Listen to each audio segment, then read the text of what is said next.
This is the Bears Barroom Radio Network. Parental discretion is advised.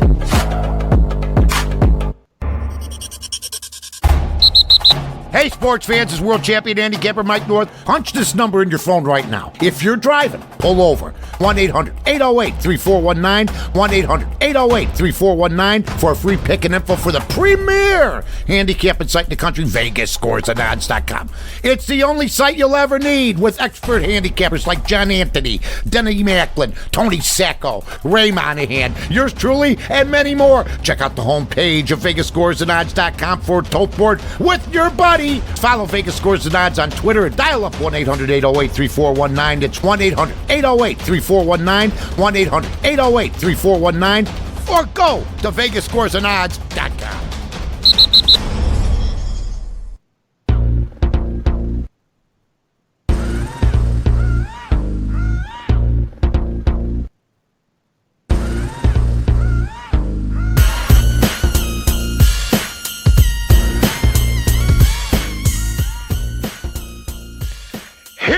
Barflies, welcome to the Barfly Tailgate Show. You already know it's done by Barflies, for Barflies, and all the other Bears fans out there. Well, we're coming off a big win where, Mitch ended up getting hurt. The defense just came out and put it to him, man.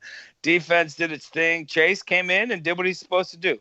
Came in, moved the ball. We got the whole crew here in the house today. We're going to have a couple guests on the show. The Bears are in London, England. They're out there doing their thing. So we got that game coming up. We might get a Barlissimo on today. I mean, who knows? We'll see. But we got the fellas in the house. First, we got Mr. Ryan Badgley. The badge is in the house. Badge of honor. Ready to do this. Badge, what up, man? Yo, what's up, fellas? How's it going? G'day, mate. Oh, no, that's Australian. I'm sorry. Australia, that's Didn't I do that last week too? Yeah. I don't know. I guess that's my running stupid joke, but it's not very good. What's going on, fellas? I'm excited, man. We're starting a new era of the original Barfly Tailgate Show. Fucking doing this shit the right way, baby. Excited to freaking do it today and chop it up with you fellas. Let's go. Damn straight. Next, we got Ryan KB, Mr. Kirkland Billings. He's making bottles, making coffee, dudes over there. I'm popping bottles because it's like fucking 10:30 at night. There it is. Better get that shit ready, boy. Hey, what up, though? What's going on, fellas? Your boy, man, taking care of the kids this morning and, what I'm saying, doing the fatherly thing and being sick, too, while I'm at it. So, man, happy to talk football with you boys coming off the fucking dub, baby! Then we got Mr. AC in the place to be. Aaron Current, what up, though? Hello, governor. I'm just fucking with you. Anytime I try to do an English accent, I sound like the fucking chimney sweep from Mary Poppins. Nah, not even on, close. Guys? There is no Southern England, no England people with Southern accents, man. You can't mix that shit. Why not? Fuck it. Well, man, I'm pumped to be talking football, and as a little weather thing, a cold front came in last night. It started to finally feel like fall. It was about a month late, but I'm fucking pumped, man. Bears are in London. Defense is going to dominate, and I'm ready to talk some fucking football, fellas. Damn straight. And then last but not least, we got Mr. Tyler Ellis, the Gaines Report. Big Gaines, what up, man? Yo, Bobby. What up, Bears Nation? Barfly Tailgate Show. Woo! What did we just get done? Another day at the office. But how y'all doing though? We taking a trip to London. It's a special time to just we going a quick recap and we just on to the next. On to the next, man. Just what I'm saying? Winners know how to win. Winners know how to win, and it's an honor and privilege to be back with you guys. For sure, man. Yeah, we're going to have a couple guests joining us today. Mr. Alec Lifschultz, Trey Bizzy is going to be joining in. And then we're going to see about getting old, George Bayless in here, Barlissimo. I know we're not Cap, but, maybe he'll. It's true. We're not. I mean, we're not. Maybe he'll come hang out with us, though. But let's kick this thing off, man. Let's get rolling. Quick little recap. Let's start this thing with with Badgley up there, man, so going into this game, right, did you think our defense would just dominate like this and put Dalvin Cook just straight into nothingness, coming up against a team that had more rushing yards than passing yards? And the defense if I told you before this, without Akeem Hicks, without, Roquan, are we going to produce what we did? What would you have told me? Honestly, 100%, keeping it 100. Absolutely did not think we would have the performance we had. No Akeem, no Bilal, no Roquan. I was, I didn't think he would have a huge day. Like, I don't want to make it seem like I thought he would run all over us, because I didn't think that at all. But I didn't think we would have the performance that we had without those three players on the field. So, very impressive by Roy Robertson-Harris, Nick Williams, Nick Kwiatkowski, Big Dick Nicks, as I fucking anointed them. Wait, together? Yeah, Big Dick Nicks. Wait, they're both. Are they touching? I mean, I wasn't there to witness it, but I fucking tummy stick Nicks. I don't know. I felt like because they showed out, they deserved the wonderful nickname of Big Dick Nicks. Whether or not they have big dicks, I don't know. Yeah, Tariq Cohen will put them on camera. Yeah, I'm sure eventually we'll find out. Yeah. But, yeah, man, I was very impressed with how well everybody on the defense played. I mean, in the run game, the pass game, Kirk Cousins clearly sucks Big Dick Nicks, because he was absolutely atrocious. The fact that they paid this guy $84 million guaranteed, he's probably wiping his ass with some of that money, because that's how shitty he is. Yeah, man, it was an awful performance, but that's what we've seen out of Cousins when he plays the Bears, at least. There's been some times where he's done okay, as long as it isn't prime time. It can't be a Monday night. It can't be prime time. It can't be a Thursday night, obviously, which is prime time. I mean, it can be like a Sunday, the third Sunday of the month. If it's the 22nd, he'll play well. Yeah. Otherwise, the dude just fucking ain't doing it. Games, what'd you see in the game, man? What are some of the, some of the standouts, some of the things that you've seen in this game that really impressed you, man? Bro, it's everything we talked about, bro. Like, we actually got a good team, man.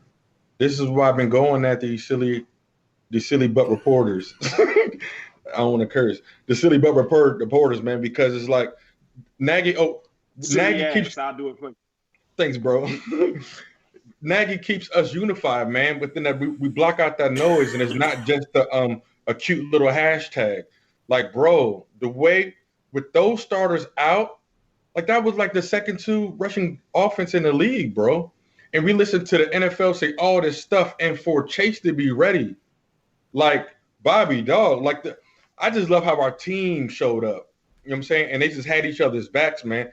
And Williams, like 57, dudes make playoff plays, bro. Plays, and for Chase Daniels to be ready the way he was. There's a couple things that I can get him on. Like, I just felt like he stood still a little too long, and I knew that 1 second was going to that half a second was going to catch up with him later in the game. But for him to be ready and not be scared all week long, every fantasy expert, all week long, everybody said, Allen Robinson's not going to do nothing this week. And for Chase to be so smart and I'm going to my number one receiver, because, guys, we forget Allen Robinson was the only offensive weapon the Jags had in the last 10 years. I mean, it was Mauricio Drew and them, but it was Allen Robinson was a 1,000-yard receiver forever. And we just go to show, dog, we got a true number one receiver. We haven't had to talk about that in a while, because we've been plastered with talent. But I just love our team, bro. And that was backups on backups. And I really want to get a shout out. I don't want to go too long, Bobby, but Yeah, dog. I'm just really excited. That's what I expected to happen. Yeah. We kept containment, bro. We kept containment. That's not Kirk's fault. I don't know what dude is thinking. Well, I don't know why he's doing that to Adam Thielen and Cooks, like what's the name, homeboy. But they worked to our favor. Diggs. Diggs. It worked to our favor. Yeah. That was awesome, dog. That was an awesome stamp on the division. Everybody lost. Look, here we go. Like here we are. And watch the media. 2 weeks ago, they wanted us to panic so bad. And like, dude made plays across the board, but we'll get into it later on. Yeah, for sure, man. And like, so I think Chase came out and did well, right? Yep. A couple things that I've seen though, and we'll go over to old if he's ready. If the batter is done being mixed, I don't know if it's done yet or not. But I see him over there with this damn mixer and shit making pancakes. But we'll go over to KB, dude. Did it seem to you right after rewatching? And I've already told you guys before, I can't watch the all 22 out here in Japan. They don't let me. I can't rewatch a game on the NFL Network. They won't let me. I have to watch like the highlights over and over and then go to the tape never lies and that and watch any of the all 22. But did it seem to you like Chase has a better timing with the wide receivers than Mitch has had? Say I'm gonna get on that too. Something later that might be a little controversial. Hey man. I'm not gonna go there. I ain't gonna go there. I'm just gonna say something that might ruffle a little feathers. You know what I'm saying? But man. What you see is that it does seem like Chase knows the offense a little better than what Mitch does at the moment, man, or he's more comfortable in it, or he just wants to stand in the pocket longer. Whatever the case may be, it lends to the offense looking a lot better and running smoother. So that's what I wanted to start off by saying. And secondly, yeah, motherfucker, I was mixing batter. And it's done, goddammit. Yeah. I know. I seen it. But yeah, for sure. I agree, man. I think it just looks a little more fluid. Like the offense looks a little more fluid. The pass hits the receiver at the cut, like as soon as he's in his break, right? If he's running a dig or if he's or maybe, doing a curl, whatever, it hits him on time. I just think that Mitch, I don't know, maybe not. But Chase seems to know where the wide receivers are supposed to be, where everybody is supposed to be at. And you kind of get the feel that maybe Mitch doesn't know this playbook like it was led on to believe, and which isn't bad. Okay. The damn Sims guy fucking kills me on his part. Oh, maybe he's not smart enough. Well, are we saying that Alex Smith wasn't smart enough? Because it took him 3 years to learn what this offense was in its entirety. Yeah. So why are we trying to force Mitch to play at Mahomes level when he hasn't had that opportunity for the team? Yeah. I mean, I just think that Mitch is so ready to he just wants to do so well, and he's ready to like unleash, right? That maybe sometimes he's in that offense running it and fast forward. Like he's, just a little hyped up, like, got to get this here we go, like the damn just all ready to go. And I don't know, maybe he's just a little more pressured back there when it comes to the mindset. Just a couple, but Bobby, real quick, and I can't wait. I know we got some awesome guests. I can't wait to hear from some special people at Just Say So. But real quick, man, we got to understand. But Chase has been on the bench this whole time, watching everything, seeing from a different perspective. And that's why we got to look at the positive of what's going to happen today. Mitch being able to see from the sideline for a little bit. Remember, it was after Mitch came back from those other games that he really take off, in my opinion, a little bit last year. And so Chase has been watching, just like Aaron Rodgers. You know what I'm saying? He got to see all Brett Favre mistakes. I'm not comparing Mitch to Brett Favre, but when you're on the sideline and you're getting ready to be a starter every week and you're seeing everything that the media's talking about, so that was awesome for Chase to do. Chase is with their game plan. We don't know if Mitch would have did the same thing or not, but the one thing we do know is Chase had no choice. He got to stay in the pocket. Like, you see what I'm saying? Like, he really don't have choice. And so I think he was just going through his progression, and that experience showed up. But it did click. It did look awesome. But, hey, that's what Becca's supposed to do.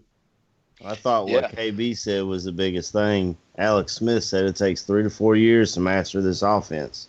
Correct. So Mitch has been in it for 2. He's better than he was last year. So we've heard.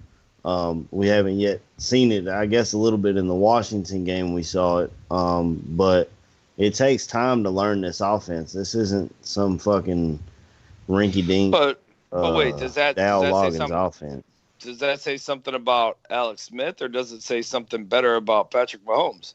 Because he ain't been in this offense 3 to 4 years. Right. Well, he got to sit, like Gaines said, he got to sit behind Alex Smith and see how everything worked. Yeah.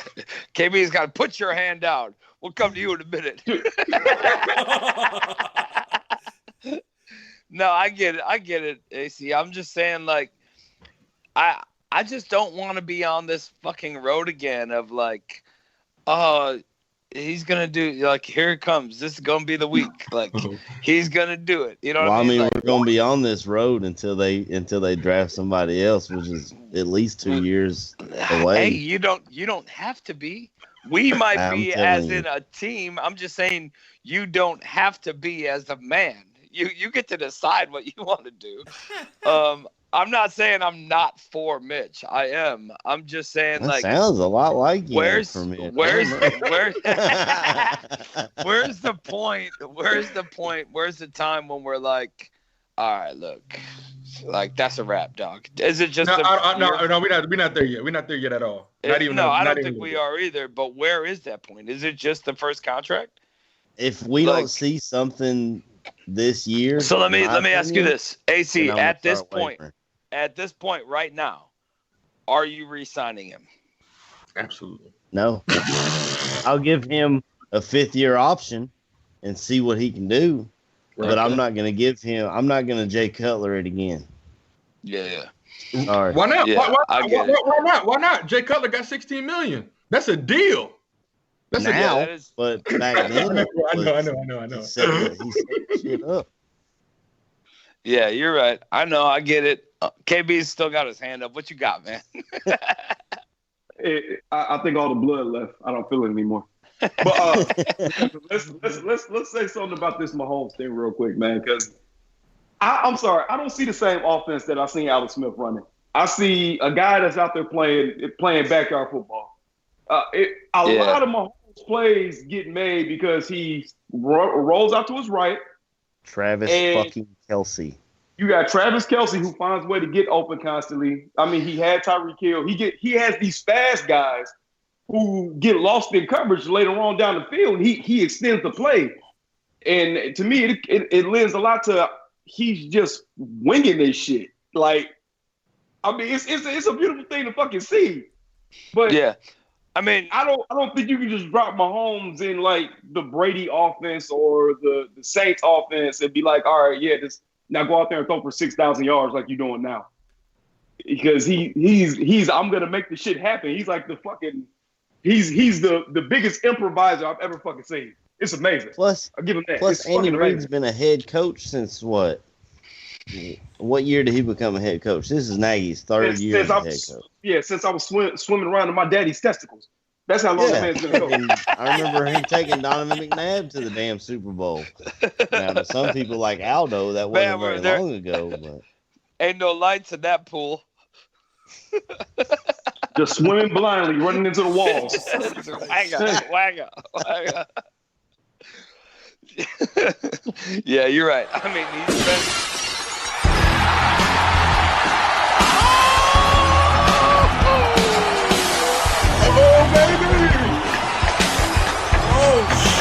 What's going on? Rattlesnake is in the house. The legend, Mr. Trey Bizzy, Alec Lifschultz. Welcome to the Barfly Tailgate Show. What's going on, brother? Hey, what's going on, fellas?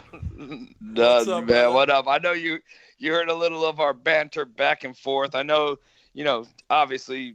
We all know you were just on 100 Proof this week, but we wanted to get you in here anyway, man. I got to throw up that steak and whiskey signal. I didn't see it go up. I didn't see it go up anywhere, and I was like, yo, these dudes, I just told them. But either way, whatever, it's all good. Dude, well, what's your recap? Obviously, we won't go into steak and whiskey. That's more of your 100 proof thing. But what's your recap on the game of what you saw, and just anything that you heard us talking about already? Where you stand with this, with Chase running this offense, and obviously the defense is just fucking beast mode. But where do you stand on Chase running this offense, man?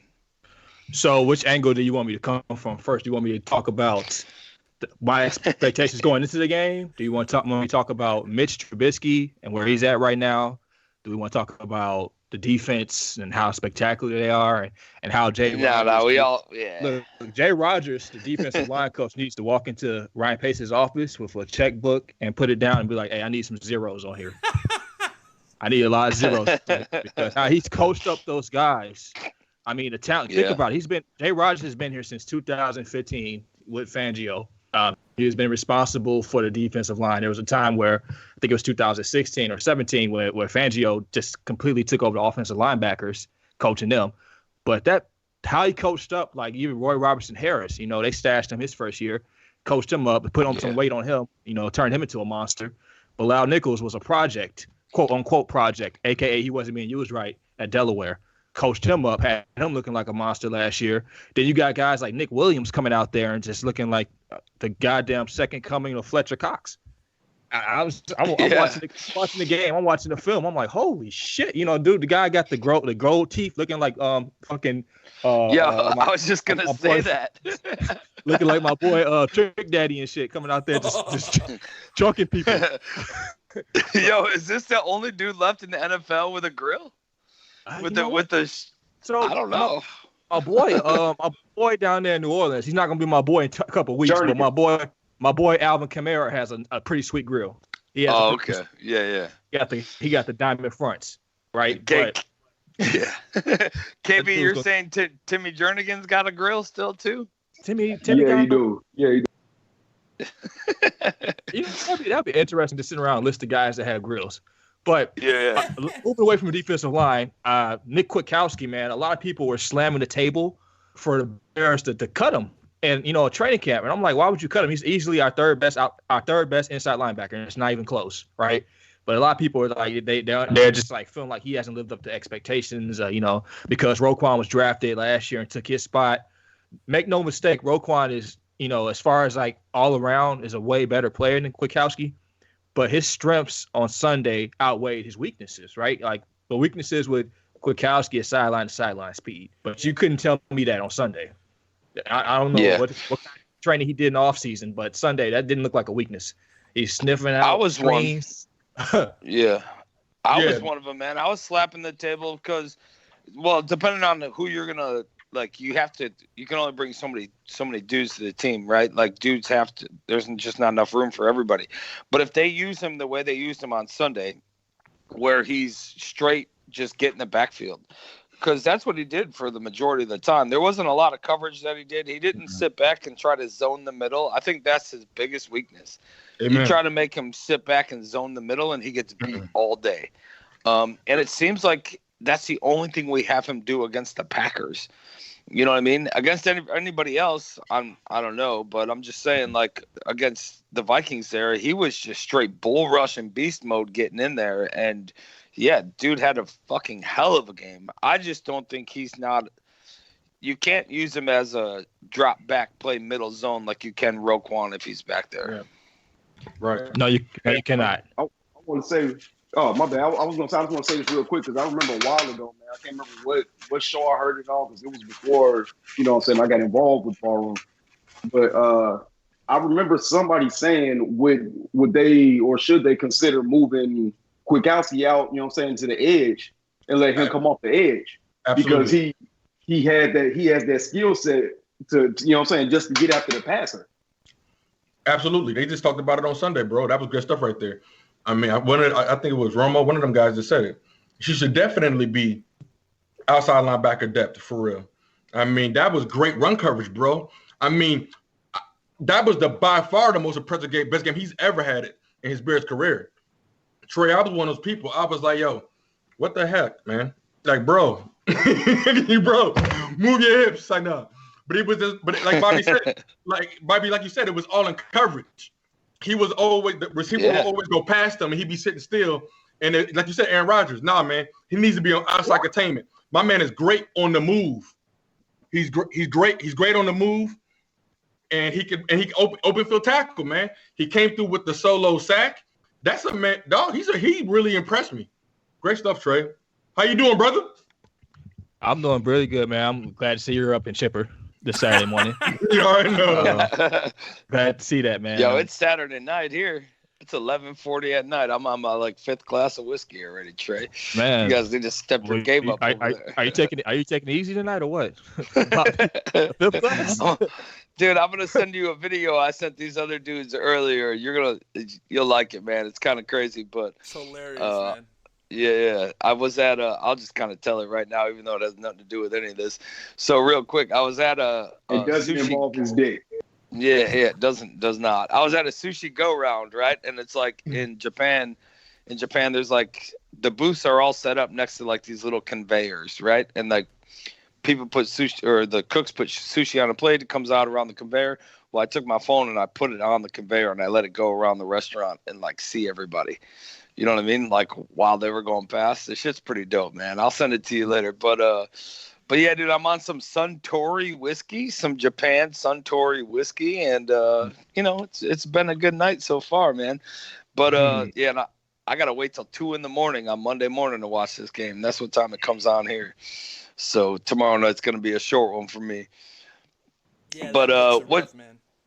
Yeah, dude, it's miserable, honestly, waking up that early and watching, then going to work on Monday. But Trey, what's up with this game in London, man? What do you see? I know there's a couple, a couple of those quote unquote experts that have it saying that Gruden's gonna, that he's got a scheme with Jacobs and the Bears for this game, and they're predicting an upset. What do you see in this game coming?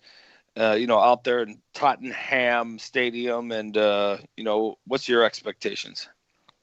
Well, first of all, I would like to say, if I was Nagy and the Bears coaching staff, I'll give Akeem Hicks one more week, just because he'll get 3 full weeks off because of the bye week, and this is our end game is a Super Bowl, right? We want everybody as healthy as possible. Hell yeah! And that defensive line has shown that they can hold their own without him. I mean, again, Nick Williams is putting things on tape that you're like, man, how the fuck, where did they find this guy at? Did they create him in a lab somewhere, a couple seasons ago and hide him or something? Roy Robertson Harris, another guy.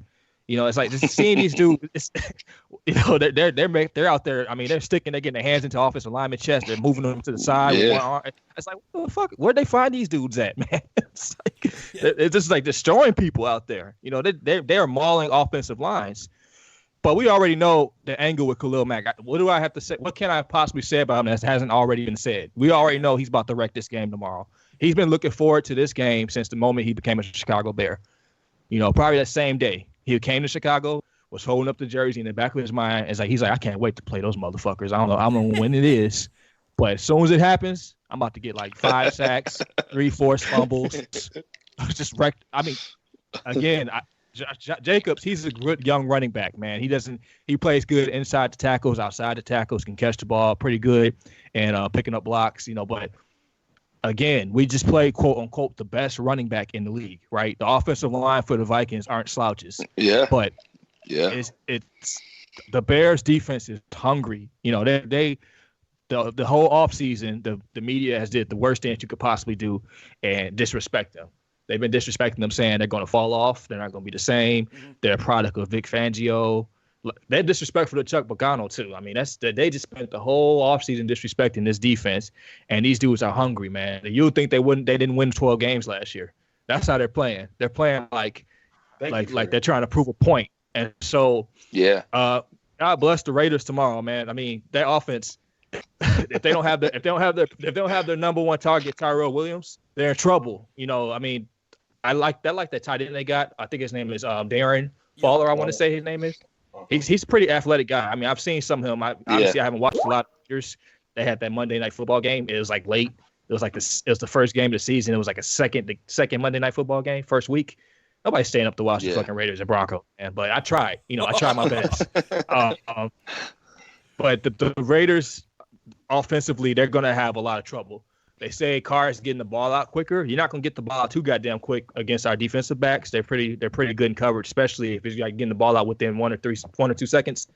They're pretty good in coverage. Don't throw it Fuller's way in 1 or 2 seconds. That guy is a monster.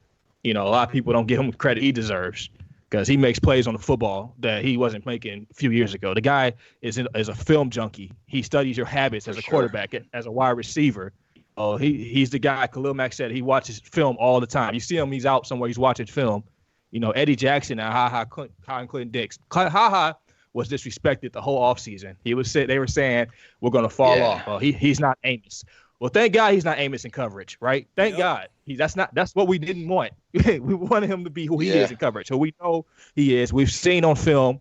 We've played the Packers before we first got there. If he has a great quote unquote, he always had an average defense in front of him. Now you have a great defense in front of you. You can take chances on the football. You can use your instincts. He's back there with Eddie Jackson. Eddie Jackson is going to lead you into the promised land. He's going to tell you, oh, hey, look, watch him for this quick route right here. Look, get right here. Blah, blah, blah. This guy's about to run this type of route. You have smart players back there, right? So the Raiders' offense is in trouble. They are in trouble, for lack of a better way of putting it. So any expert that said otherwise, these are the same motherfuckers that got on my TV last week and said Dalvin Cook was going to run all over us. Same motherfuckers. Absolutely. And I've been dealing with Vikings fans telling me all the last 3 weeks. They were saying, well, the Vikings offense is different. And I'm like, you guys have the same motherfuckers we shut down twice last year, man. It's the same players. It's the same players. Let me ask you this, Trey. Let me ask you this, Trey. Just because I kind of want to flip it to our offense. Obviously, we touched on Chase a little bit earlier. But do you see Nagy making the run game a major point here? Because Oakland's defense, not one of the better defenses in the league. Do you see him really pushing the run game this week to get it going, for fuck's sake? I mean, we really haven't had a good run game at all. I'm gonna be honest with you guys. We know why it hasn't been a good run game. We know why. And it's the offensive line. They have not been who they were last year. They have not. I look at the film. I'm watching the film. I'm just fucking pissed. Like, I'm watching the game live. I'm just yelling at TV. Everybody's like, oh, well, he got 3 yards. I mean, fuck those 3 yards. If they get their hands on somebody, they can get fucking 5, 6, 7, 8 yards there. David Montgomery is breaking the tackle almost every play. God bless him for being who he is and having the skill set he has. Because if he's Jordan Howard, the run game right now is terrible this year. God bless Jordan Howard, but he's not breaking tackles. I said it on 100 proof. He had that big game against the Packers. Everybody's sucking his dick saying the Bears shouldn't have traded him. I'm like, well, the fucking run lanes he has, there's about 5 yards of space. It's like that Eagles offensive line was mauling the Packers, destroying them. It was destroying the Packers defensive line on that Thursday. And I'm watching the game. I know I just finished recording. Let's talk it out. I cut it on. And one of the first plays I see is like there's like Jordan Howard cutting an inside on the seam and just like gone. Just like fucking 25 yards. It's just like, damn, ain't nobody touch him. It must be nice. We have yet to have a play like that in Chicago. Do you contribute this offensive line play? It's the same dudes.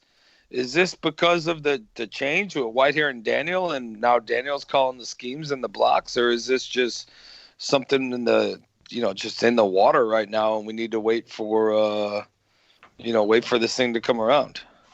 I think I was one of the only 5 guys that said I wanted Whitehair to stay center.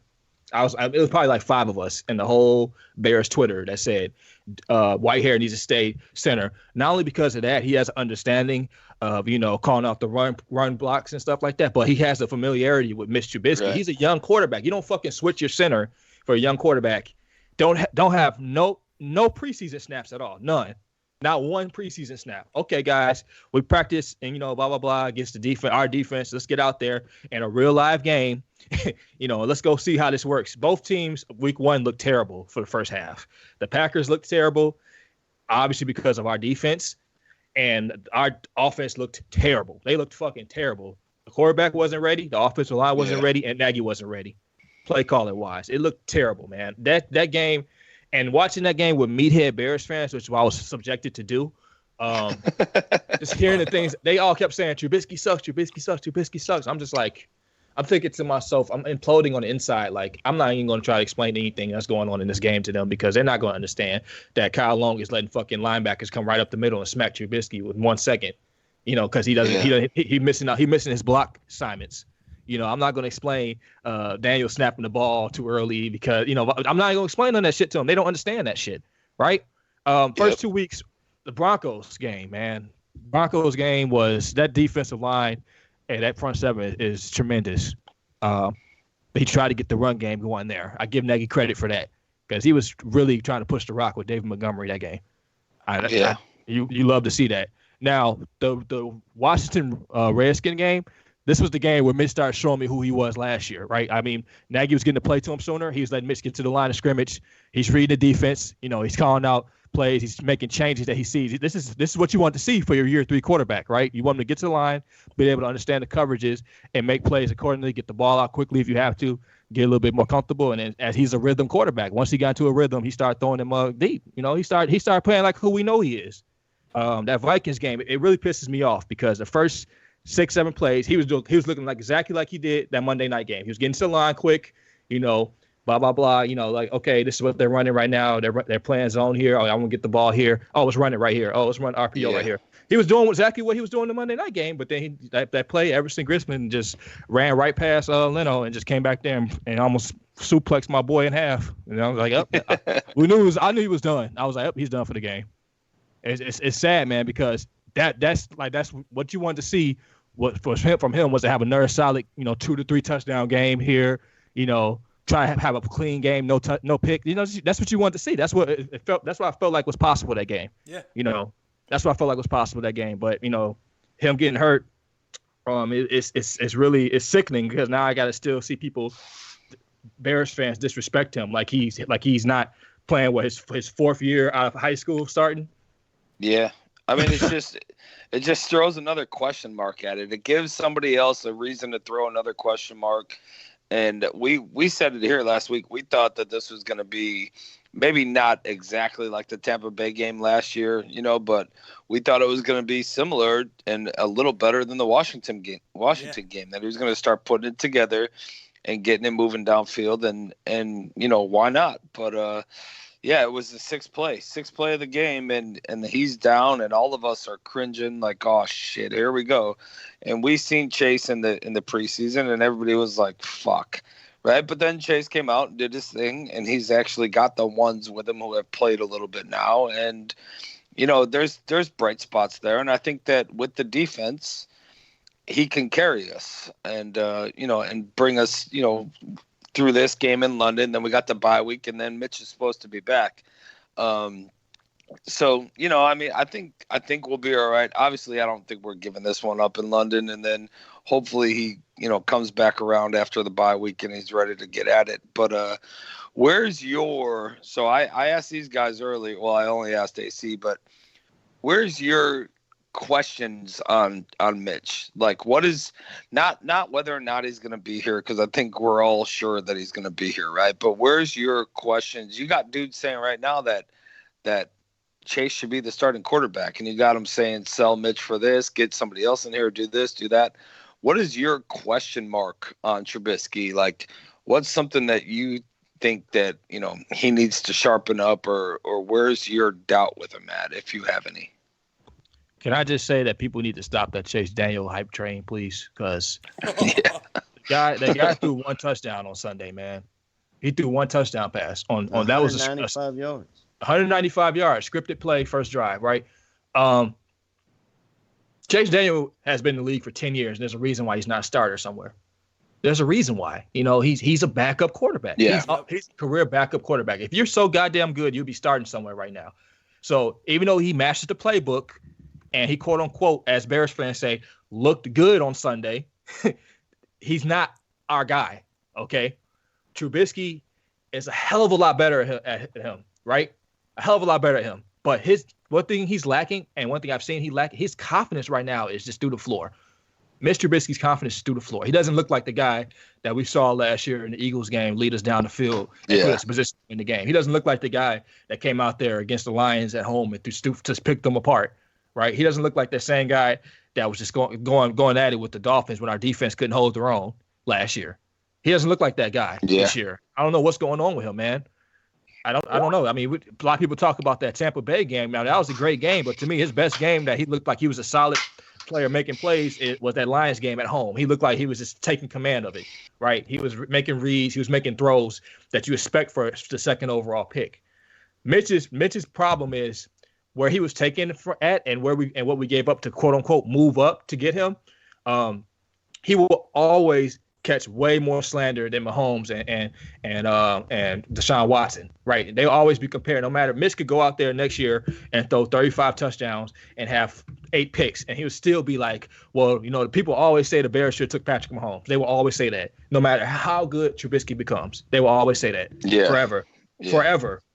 forever. And Mahomes, I mean, nobody saw that coming. Obviously, he wouldn't have went 10th if they saw that coming. 9 teams wouldn't have passed over him. And those guys would have been idiots because what Mahomes and John Fox, what would that look like? Like we don't like. I was talking to somebody about this. I was talking to somebody about this before. Somebody very, very smart. I can't take credit for this at all. But people act like if you do one thing and you change one thing in time, everything else will stay the same. Like that's not how it works. There's so many different domino effects that would have took place. So we can't be quiet, please. Let's be just like shut up. That's so dumb. Not you. Those people talking that dumb narrative. Like, come on. At the time, Mitch Trubisky was the most accurate quarterback in college football. The highest rated. Watson had the highest interception rate. We just got done with Jay Cutler. What's wrong with y'all? Shut up. It's all about narratives and hindsight, man. Appreciate something. Shut the heck up, man. We had giraffe neck Glennon with cement feet, who didn't even move out the pocket. Shut up. We got a young man who's respectful, loves his teammates. He puts his teammates first. He puts his family first. Shut up. We don't need. Why'd they go and get this dude started? Yeah, like dog. I've been waiting for this. Up. He's 100% right, man. He is 100% right, man. Come on. Games, man. I've seen it over the last 2 weeks. You've been close to going over, and I think it finally got to you, dog. And I'm glad it did because, as Trey said, man, you're 100% right, dude. This every week, it's the same shit you hear from these national media guys, and it's fucking tiresome, man. Like, find something else to talk about. Fuck, I brought it up last week. They made it a point. On the Thursday night broadcast to talk about Carson Wentz and how thrown to his left, he's only at 36% or some shit. Well, where's the fucking national media guys talking about that shit? Because they love to talk about it with Mitch. Like, it's fucking tiring at this point, man. Dude, they're on Mahomes nuts so much. They were talking about his footwork on a fucking handoff last week. Yeah, I watched the Chiefs and the Lions before I watched the Bears. And he turns around and hands it off, and they say, well, look at his footwork here. Let me tell you, the way he gets out of that fucking pocket's incredible. Like, come on, bro. Dude, I get it. Mahomes is I mean, nobody expected this guy to do what he's doing. But the comparisons between those three, Watson had one of the worst games of his fucking career last week, and I haven't heard a fucking peep about it. Goes unnoticed. Goes unfucking noticed. It's tiresome. Trey, you see this shit too, man. The comparisons. Why does this shit? I mean, I get they need it for shit to talk about, but low hanging fruit, man. Yeah, it's low hanging fruit. That's why it's Chicago. It's easy to talk about. They traded up one spot. Think about it. Think about it. Like, we've quote unquote never had a great quarterback. Yep. Right. So they want that narrative to continue. It's easy to talk about. Hey, these guys traded up and took the wrong guy. And one thing that they stopped talking about, but they need to fucking just hammer this guy, man. They need to fucking destroy him like they tried to destroy the Bears. Motherfucker and John Lynch on the 49ers, man. Yeah, dude. Can we destroy him because they was sucking his dick like it was a goddamn fucking casting couch call for fucking porn on that night. That whole draft. They act like he had the best draft in the history of drafts, right? But let's do some research on where his draft picks are. Solomon Thomas is terrible. He's terrible. Who? Exactly. Solomon Thomas. Hey, they traded up, but they got 2/3 and a fourth from the Bears. So like, they're having a great draft. Oh, let's take somebody who fucking keeps assault rifles in his goddamn locker room and beats the fucking shit out of his girl and it's at the end of the first round. But hey, he's a good middle linebacker. He's from Alabama. Yeah. I tweeted it out and I got like hella retweets. It was funny as hell though. This is one of those times where I was taking shots. Sometimes I do that. I take shots at other people's teams and GMs because it's like they come at the Bears so much. I'm like, fuck it, let's flip the script a little bit. Mm-hmm. I was like, this guy Ruben Foster. Oh, Ruben Foster, Ruben Foster. Ruben Foster has Watch more. the Redskin. I said he has more felonies than Solomon Thomas has career sacks, but they keep bashing him up. That third round pick that they got from the Bears that we should have held on to like gold is a running back that he didn't even want to draft until he talked to him on the phone. And then all of a sudden he wants to draft this running back. That guy's sitting on the couch right now. Their best draft pick, and God bless them, they lucked out with that. George Kittle, man. Yeah, that's the only man. That was the only draft pick. Yeah. That's the only draft pick that was worth a damn. They had like 10 draft picks that year, and that's the only one they have that was worth a damn. Can we talk about that? Yeah, man. Meanwhile, Pace I'm gonna say Pace found two all pro players in the fourth round. Two all pro players in the fourth round. Right? They don't talk about that though. It's all about narratives. Let's see. And they're gonna gloss over for the simple fact is like you said, it's the flavor of the week. It's 3 quarterbacks that in their second years all became Pro Bowlers. Whether or not you want to sit there and look at it that way, Mitch was a fucking Pro Bowler. He led his team that has not been to the fucking playoffs in almost a decade to the fucking playoffs, bro. Like talk to him. They want to sit there because all 3 of the quarterbacks can't be good. That's fucking impossible. All 3 of them can't be decent players.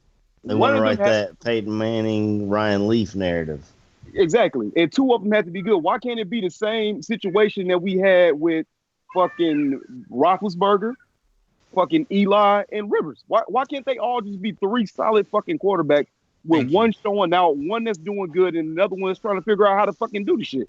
And how about everybody else is making everybody's making 30 grand, everybody else is making 40 grand a year. Mitch is go back to Carson Wentz, MVP money. Yeah, MVP money. Yeah. Kirk Cousins, $90 million guaranteed. Matthew Stafford, where's Calvin Johnson? Yeah. Oh shit, you've been exposed, bro. You've been exposed. Come on, dog. Mitch is making $7 million. Mitch is making $7 million a year. If we would have drafted Watson and he would have tore his ACL on this Bears team in his first year and been out, he'd have been a bust. He'd have been fucking labeled as a bust, as all this shit because he tore his ACL and that would have been it. Or we took Mahomes at fucking 3. Said we never traded. We took Mahomes at 3, and he shows up and plays like how Mitch is playing now. Then Pace should be fired today. But we're not gonna look. Like I said, we're not gonna look at the fact that Trubisky is 14-4 as a fucking starter since the Nagy era. We're not gonna look at that.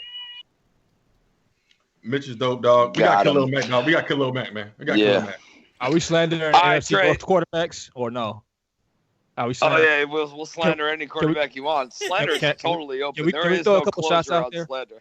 So go ahead. Can we talk about the 3 highest cap hits for quarterbacks in the NFL this year are all inside the NFC North, right? Mm-hmm. Obviously, one of them deserves that cap hit. That's Aaron Rodgers. He's the 3rd highest. So the top 2 highest paid quarterbacks in NFL this year are Kirk Cousins and Matthew Stafford. What the fuck has Matthew Stafford ever done for the Lions? Yeah, man. Can someone tell me that? That's what we're saying. Me and him have won the NFC North division the same amount of times. Yep. But you got Dan Orlovsky fucking anointing them the fucking cream of the crop of the NFC North, man. Cream de la cream. Lions fans are doing it too. I just saw a guy on Facebook yesterday on an NFL Mania page that I'm on. He was drunker than hell. He got on live and he was like, I bet the Packers fans that if we didn't win the North, they could take over this group and be the admin. That's how much I know the Lions are going to win the division. And I was like, wow. I mean, good for having confidence, but let's be real. Y'all were 2-3 plays away from not having a win. Yeah. Yo, Lions fans against the Cardinals, and you fucking tied them. Yeah, Lions fans right now are 2 weeks like deeper into social media than they've ever been at any season. You know what I'm saying? Because normally at this time they're all gone off of social media. Yeah, And they become the lie downs.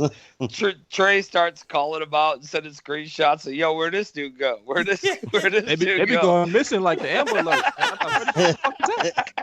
You know, it was they are the NFC North whipping boys. I mean, God bless them. They beat us when we had John Fox and shit like that a couple times. It's like they was like, oh well, we own the Bears. The Lions own the Bears. I'm like, what? Thanksgiving. Yeah, was beautiful. Oh, when their superstar highest paid quarterback got outplayed by a clipboard holder. Yeah. Yeah, that was great. I love that. That was an excellent game. You love to see that, man. Mm-hmm. Hey Trey, we got a little something special we're gonna do, and I know you're a humble dude, but either way we're about to do it, and you can yell at me and curse me out later. But I'm gonna pass this thing over to Mr. Ryan Badgley, and I'm gonna go on mute. So I'll pretend like I don't hear your curse words, but I feel it. All right, man. So, we found out we were having you on this week, man. First thing that popped into my head was awarding you the Badge of Honor, man. What you're doing with Let's Talk It Out, man.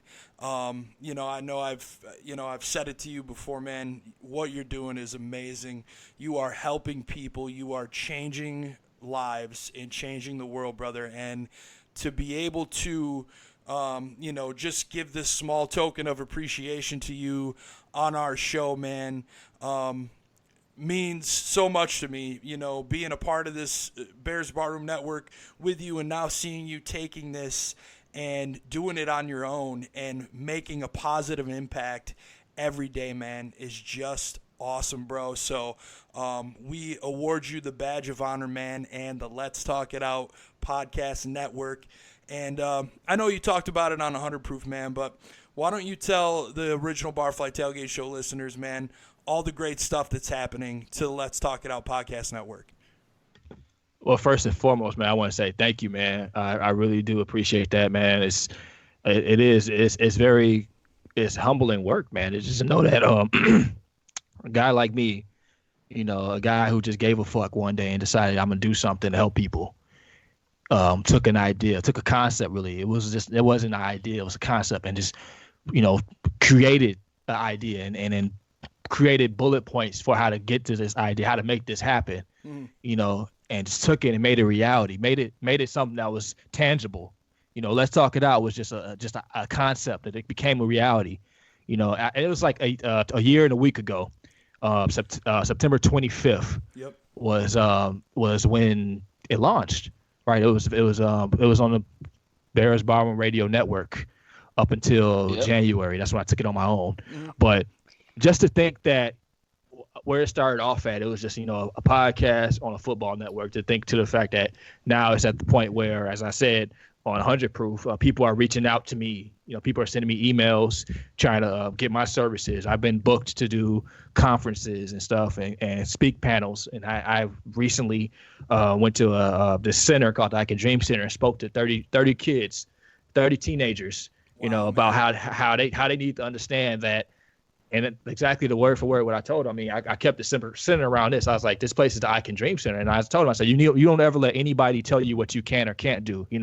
Don't let nobody tell you that your dream is too big. It's too big for them. That doesn't mean that it's too big for you, kind of thing. Like, tell them to hold on to that. Yeah, that just telling them that, man, just seeing how effective they were. Like they some of them, their eyes were tearing up. They came up, they were hugging me. They wanted to take pictures with me and stuff like that. Some of them still send me emails, right? Just receiving emails from school districts down in Arkansas saying that they want my help and they want to reference my podcast for a vlog they're starting for every student in the district, right? Just that kind of thing. Them saying that they want me to come down there. I recently this week I accepted an offer to teach an anxiety class at this center over here in Indiana, right? Just to teach a couple day anxiety class, help parents with awareness and help them see early signs in their children that they're dealing with anxiety. So just to think that it's been like a little bit over a year, just to see where it's at now it's truly incredible, man. Yeah, it's really humbling to know that it's grown that much to the point where people are reaching out to me for my services. Right, Tuesday, I have my guest on Tuesday is Mark Wallen. Mark Wallen is an author of a book called It Didn't Start With You. It's a trauma book, and it talks about how trauma is passed on from generation to generation through bloodline, right? You know, certain depression is passed on, you know, anxiety is passed on. It's passed on. And it's like his work was so incredible. I read his book a year ago. I read it a couple times actually, and just to get to the point where I sent him an email, he's willing to come on to my podcast now. That was one of the guys I wanted to come on a while back, but I recently reached out to him and he agreed to come on. Just think that it's at the point where I can have these powerful authors, these guys who are changing lives, want to be a part of my idea, my concept, right? It's amazing, incredible, man. It's amazing, dude. I mean, you know, from your first show to now, I mean, I know it helps me. I usually don't get to listen live. I usually have to listen to the podcast version. But, you know, I've used it as a talking point for my 16-year-old daughter. You know, just had her listen just so, you know, because she's dealing with a lot. You know, school drama, this, that, the other thing. She gets anxiety every now and again. And just some of, you know, hearing it from somebody that's not me sometimes is better for her. So when she does that, it's been a big help to her, man. And that's the reason why we really wanted to give this to you, man, because you really are making a difference in people's lives, man. And it's such an honor to know you. And it's just awesome, man. We can't thank you enough for what you're doing, brother. Man, I appreciate it. It's really humbling, man. Sorry, Bobby. I heard you coming in, man. My bad. All good. Again, man, it's just to hear people say, you know, just thank me and congratulate me. I mean, it's a surreal feeling to know that your work has had people. I mean, I've had people reach out to me and tell me that I saved their lives directly. They changed habits about their lives. They got into AA meetings. You know, they start going to therapy because they hear the positivity about it. They don't care about what other people think about them. That's the main thing. A lot of people don't want to go to therapy. They don't want to get help because they care about what other people think about. But just to, you know, hear somebody like me, because they see me. I'm not like one of those clean cut Barack Obama looking motherfuckers, man. I'm sorry. You know, I'm not. You know, I'm a guy that's tatted the fuck up with, you know, a beard and look like, I mean, I'm just a regular guy, right? You know, I'm not one of those guys that's gonna come on and get preachy and stuff. I keep it real. Like I took the concept of Steak and Whiskey was about keeping it real, and I took it over to the mental health aspect of conversation, keeping it real. And for sure, man. Dude, go ahead, Bobby. No, yeah, dude, you're an infectious dude. Like, yeah. I mean, I met you a couple times. It's always been a pleasure, man. Like, you're just an infectious dude, and we were talking about this, you know, about when we were talking about having you on, and we were like, yeah, like whatever. He's a perfect dude for the badge of honor. The only thing that we're running into, Trey, so Jamie Dragani, the ball girl, _ball_girl, is going to be putting a ball together for you, and we just don't know what number to give you yet. So I was thinking 23 because it's a ride or die Chicago number. Everybody repping 23 in Chicago has been spot on. But we're gonna leave this one in your court, and you let us know what number you want on the ball that Jamie's gonna make. Wow, man! You guys are getting me a football, man. Hell yeah, dude. Yeah, you're getting it. Wow, dude, it's a badge of honor. Wow, man, I don't know. It's coming. I mean, I'm gonna send some other random shit to your house too, but the football's coming for sure. Well, number-wise, a little known fact about me is I used to play basketball my whole life. Up until I even played in some men leagues up to my early 20s. Played basketball my whole life, and my number has always been number 3. That's always been my number. There you go. Because Trey, you know, and I get that nickname because I'm the third Alec. I'm named after my grandfather and my father. My mom started calling me third, and then some people started calling me Trey, and that's where that nickname came. I've always wore number 3 because I've also always have been a pretty good sharpshooter as well. Nice. Right, like I'm a very, very reliable 3-point shooter. I'm a slash guy, you know, cut out on the outside on the pick, boom, pick and pop. That was my game. Now you're taking the game away from the little white boys that sit on the corner. Shoot that 3, man. That was that was my area of expertise. Well, Bobby, I won 3-point championships, man. You know, they had 3-point contests. I used to win them all the time. You know, just that was my thing. My sweet spot was the right arc. right outside arc a little bit. That's right. Damn Yo, Bobby, straight. real quick. Go ahead, man. Go ahead. Trey, just want to say, man, congratulations on everything you're doing, dog. I know we always talking back channels and everything, but brother, to see, for what I saw when I first got introduced to the bar room, to see what you was doing, bro. You know what I'm saying? We didn't need for you to be here to know what you had. And like, really, I want to say, Badge, thank you for being like a real dude and understanding perspective.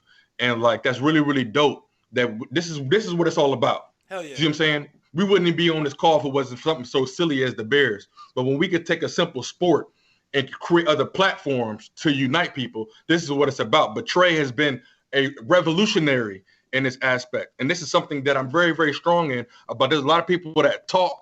There's very few that take action. And to see your brother from up there in Chicago making moves, you see what I'm saying? Like, Absolutely. Let's talk it. I mean, to be revolutionary without fear. Everybody just wants something to fall into their lap, but to have faith in yourself. And Trey's booking these meetings, Trey's trying to book these guests, and he's just like, he's sharing his heart and he's being authentic. And 100%, 1,000% support that.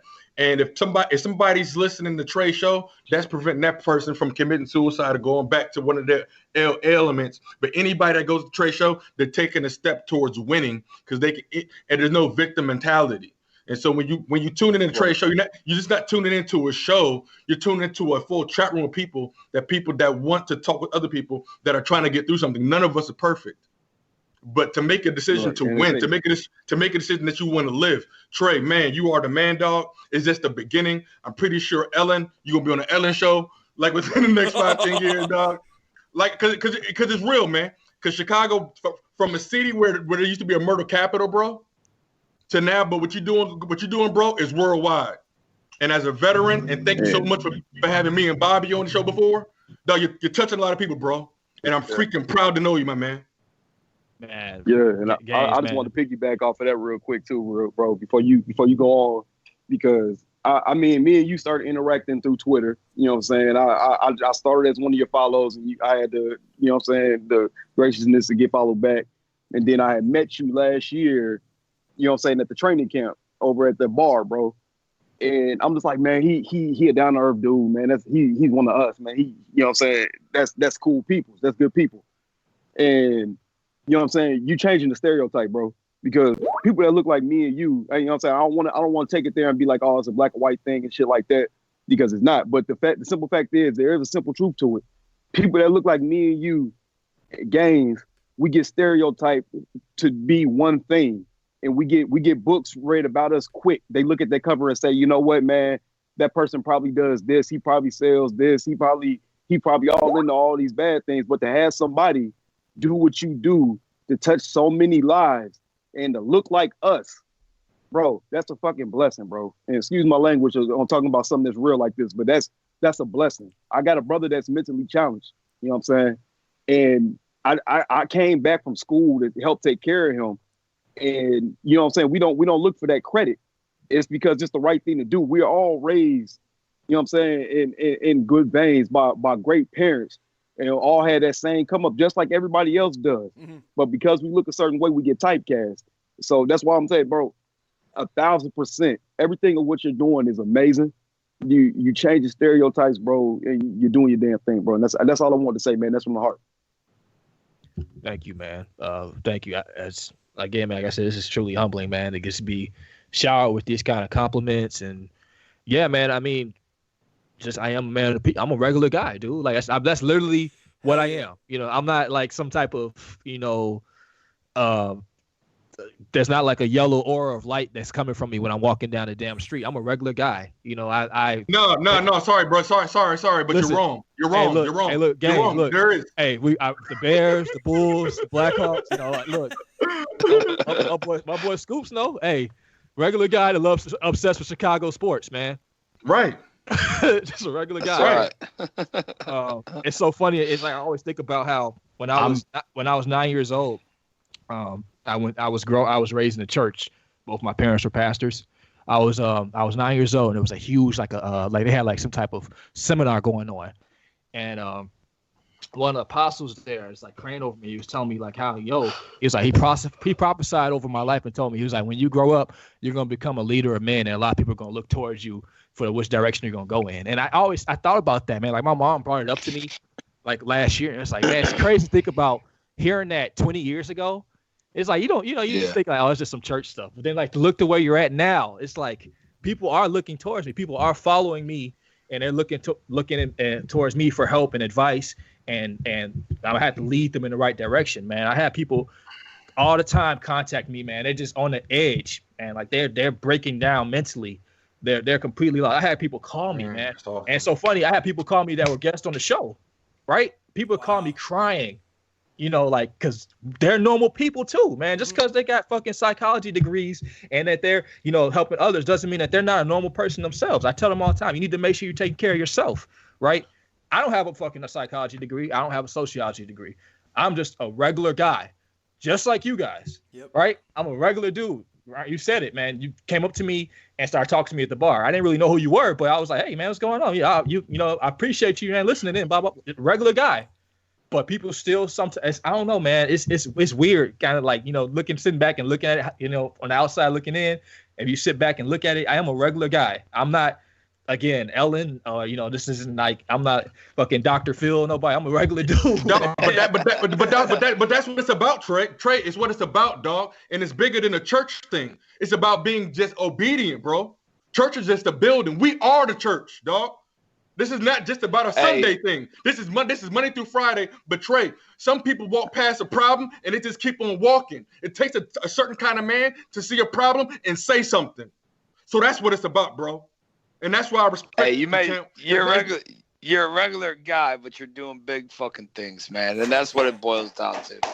You're a regular guy doing big ass things, man. And we all respect you from the bottom of our heart, man. Like, we love you like a brother, man. It's always a pleasure and an honor having you on. 100%. We love hanging out with you, coming on your show and then having you here, man. And you're always welcome. I'm just gonna throw up the signal every now and then. Drop his music. Drop his music one more time. We'll see if you're listening, and we'll go from there. Trey, dude, we appreciate having you on, brother. Any parting words? Any last shout outs or parting words you want to give, man? Well, I want to shout you guys out, man. I mean, first of all, Bobby and Gaines, man, like you guys were great guests on the show, man. The encouragement for people that have listened to your episode or that even tuned in live. It's like, man, it's nice to hear, three men sit down and just have conversations about mental health, because you don't fucking get that nowhere else, man. You really don't. You don't get three men just sitting down and being transparent about issues like PTSD and what it's doing in the community, and how it's not just military guys that deal with PTSD, how it's kids that's growing up inside of places like on 79th in Chicago that growing up hearing gunshots, and it rattles them, right? That's not something that you could become accustomed to. Just having you guys just come on and just have those types of conversations, man. I was greatly appreciative of that, and how it had a lasting effect. I mean, even when I launched the podcast on its own network, I was like, I want to do it again, right? I told you guys I want to do it again, so I got you guys back on, like I said I was. I'm a man of my word, right? Yep, for sure.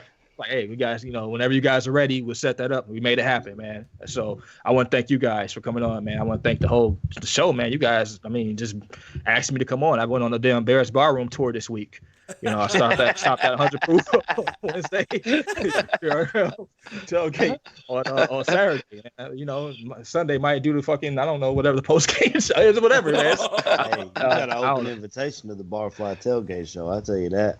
Yeah, whatever you want, man. You're more than welcome. I told him that before, and he's like, all you got to do is throw up the steak and whiskey sign. I'll be there. The bat signal? I'm here, man. Yeah, the bat signal. They pulled me out of retirement, man. It was like, hey, it's like, Trey, we want you on 100 Proof, man. We want you to come on the, I'm like, all right, shit. Yeah, let me check my schedule. That was a great idea, Bobby.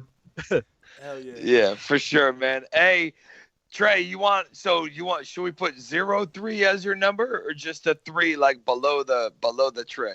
We got to figure this out for Jamie. Do we put a 03? Just put the 3. You don't need a 0. Just the 3. Okay. Yeah. All right, just the three, brother. Well, Jamie's awesome, dude. You'll see it. You're gonna love it. I know you will. She does a hell of a job with everything that she does, and I got your. I think I got your address. I probably do. We'll be sending it out to you. We'll get it over to Badge. I promise he won't send you no dick pics. God, no. Nobody wants to see that shit. But either way, man, we'll get it out to you. Again, we appreciate you joining us, man. Always more than welcome to fucking enter with the Barfly Tailgate Show and come chill with us, man. We love you, dude. Nothing but great things and continued success, brother. Thank you, man. Thank you guys for having me. For sure, man. All right, guys, that was Trey Bizzy.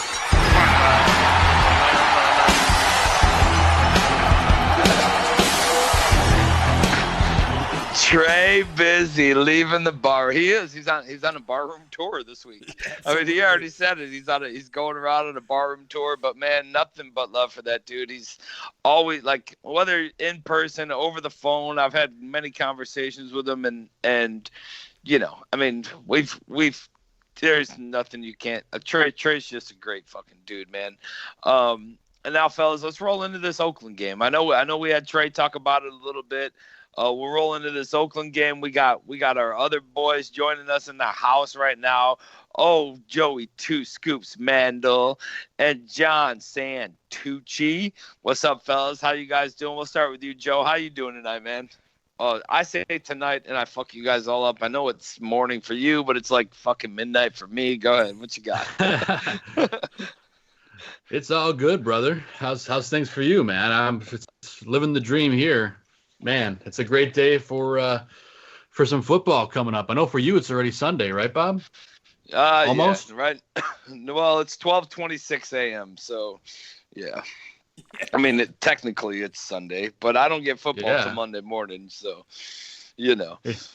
Santucci. Yeah, it's almost hello, men. Hello, men. I was waiting for it. What's up, guys? I'm in a deep state of depressing to call Trey back because I'm supposed to be in London. I had to give up my ticket to Bragg's. Oh man. Yep. Someone talked me down off the ledge. Yeah, well, let's cancel this show. We're going to call you in a second. But we got the boys from the Fantasy Football Goon. They're in the house. We're going to talk a little fantasy. I think we got to still wrap up a little Oakland game and get some predictions. I know we went, we went a little off on the rails there, but hey, whatever. Things happen, man, and it's great conversation.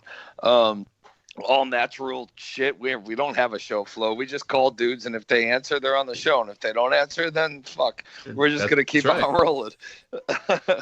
But let's get into this Oakland game, and you know what? Like we'll just come down to you guys. Joe, run into this Oakland. How much does this Oakland offense? Are they prepared for this Bears defense? Like, can they run some screens? Can they do some of this stuff that catches us off kilter and maybe not come running out of the backfield as much as we think they're gonna? I really don't think there's any way they can prepare for the beast that is Khalil Mack and the fire that's going to be with him going into this game, man. So I really think that Mack's going to come out firing. I don't think Carr's going to have time to do anything. I think you're right. I think the only thing they're going to be able to do is probably some bubble screens with Josh Jacobs. And I imagine he'll probably catch like 5 or 6 balls, but only get like probably 40, 45 yards, something like that. I mean, I think they're going to shut down everybody except for the bubble screen game. I think that's really it, man. I'm looking forward to seeing the Bears feast. Maybe they could have some bangers and mash before and after the game, right, Tooch? Yeah, I mean that's exactly what I'm expecting. I'm expecting bubble screens. I'm expecting screens. A lot of tight end work, and that's. I mean, I think we know how we would attack this defense, and I think John Gruden wants to look like he's the smartest man on the field come Sunday. Yeah. And Tooch, I don't know. I mean, they're paying Gruden more than we're paying 90% of our players, and he has to look like the smartest man. And you don't pay this dude this much to not beat a good team. You pay him this much to be the best team. So What do you see Gruden coming at us with and attacking us with Sunday? Well, I say Sunday morning. It's on at 2 a.m. here, dude. So anything in my English or what I say, don't worry about that. Just go ahead with the question. well, you can't deny Gruden has the ship pointed in the right direction. But that said, this is a Khalil Mack revenge game. He's going to be wreaking havoc. They'll try to run the ball, maybe have a little bit of success, like Joe said. I think they're going to try and use Darren Waller to attack the middle of the field, but they're going to have to throw eventually as they get down to the Bears. This is a low scoring game. I think I'm looking at something 16-6 or 17-10 maybe. I don't see it being a high. I could be wrong. It just doesn't feel like a high scoring game to me. Raiders defense has improved. I just think the Bears, this to me feels like a good spot for David Montgomery and Anthony Miller with Taylor Gabriel out.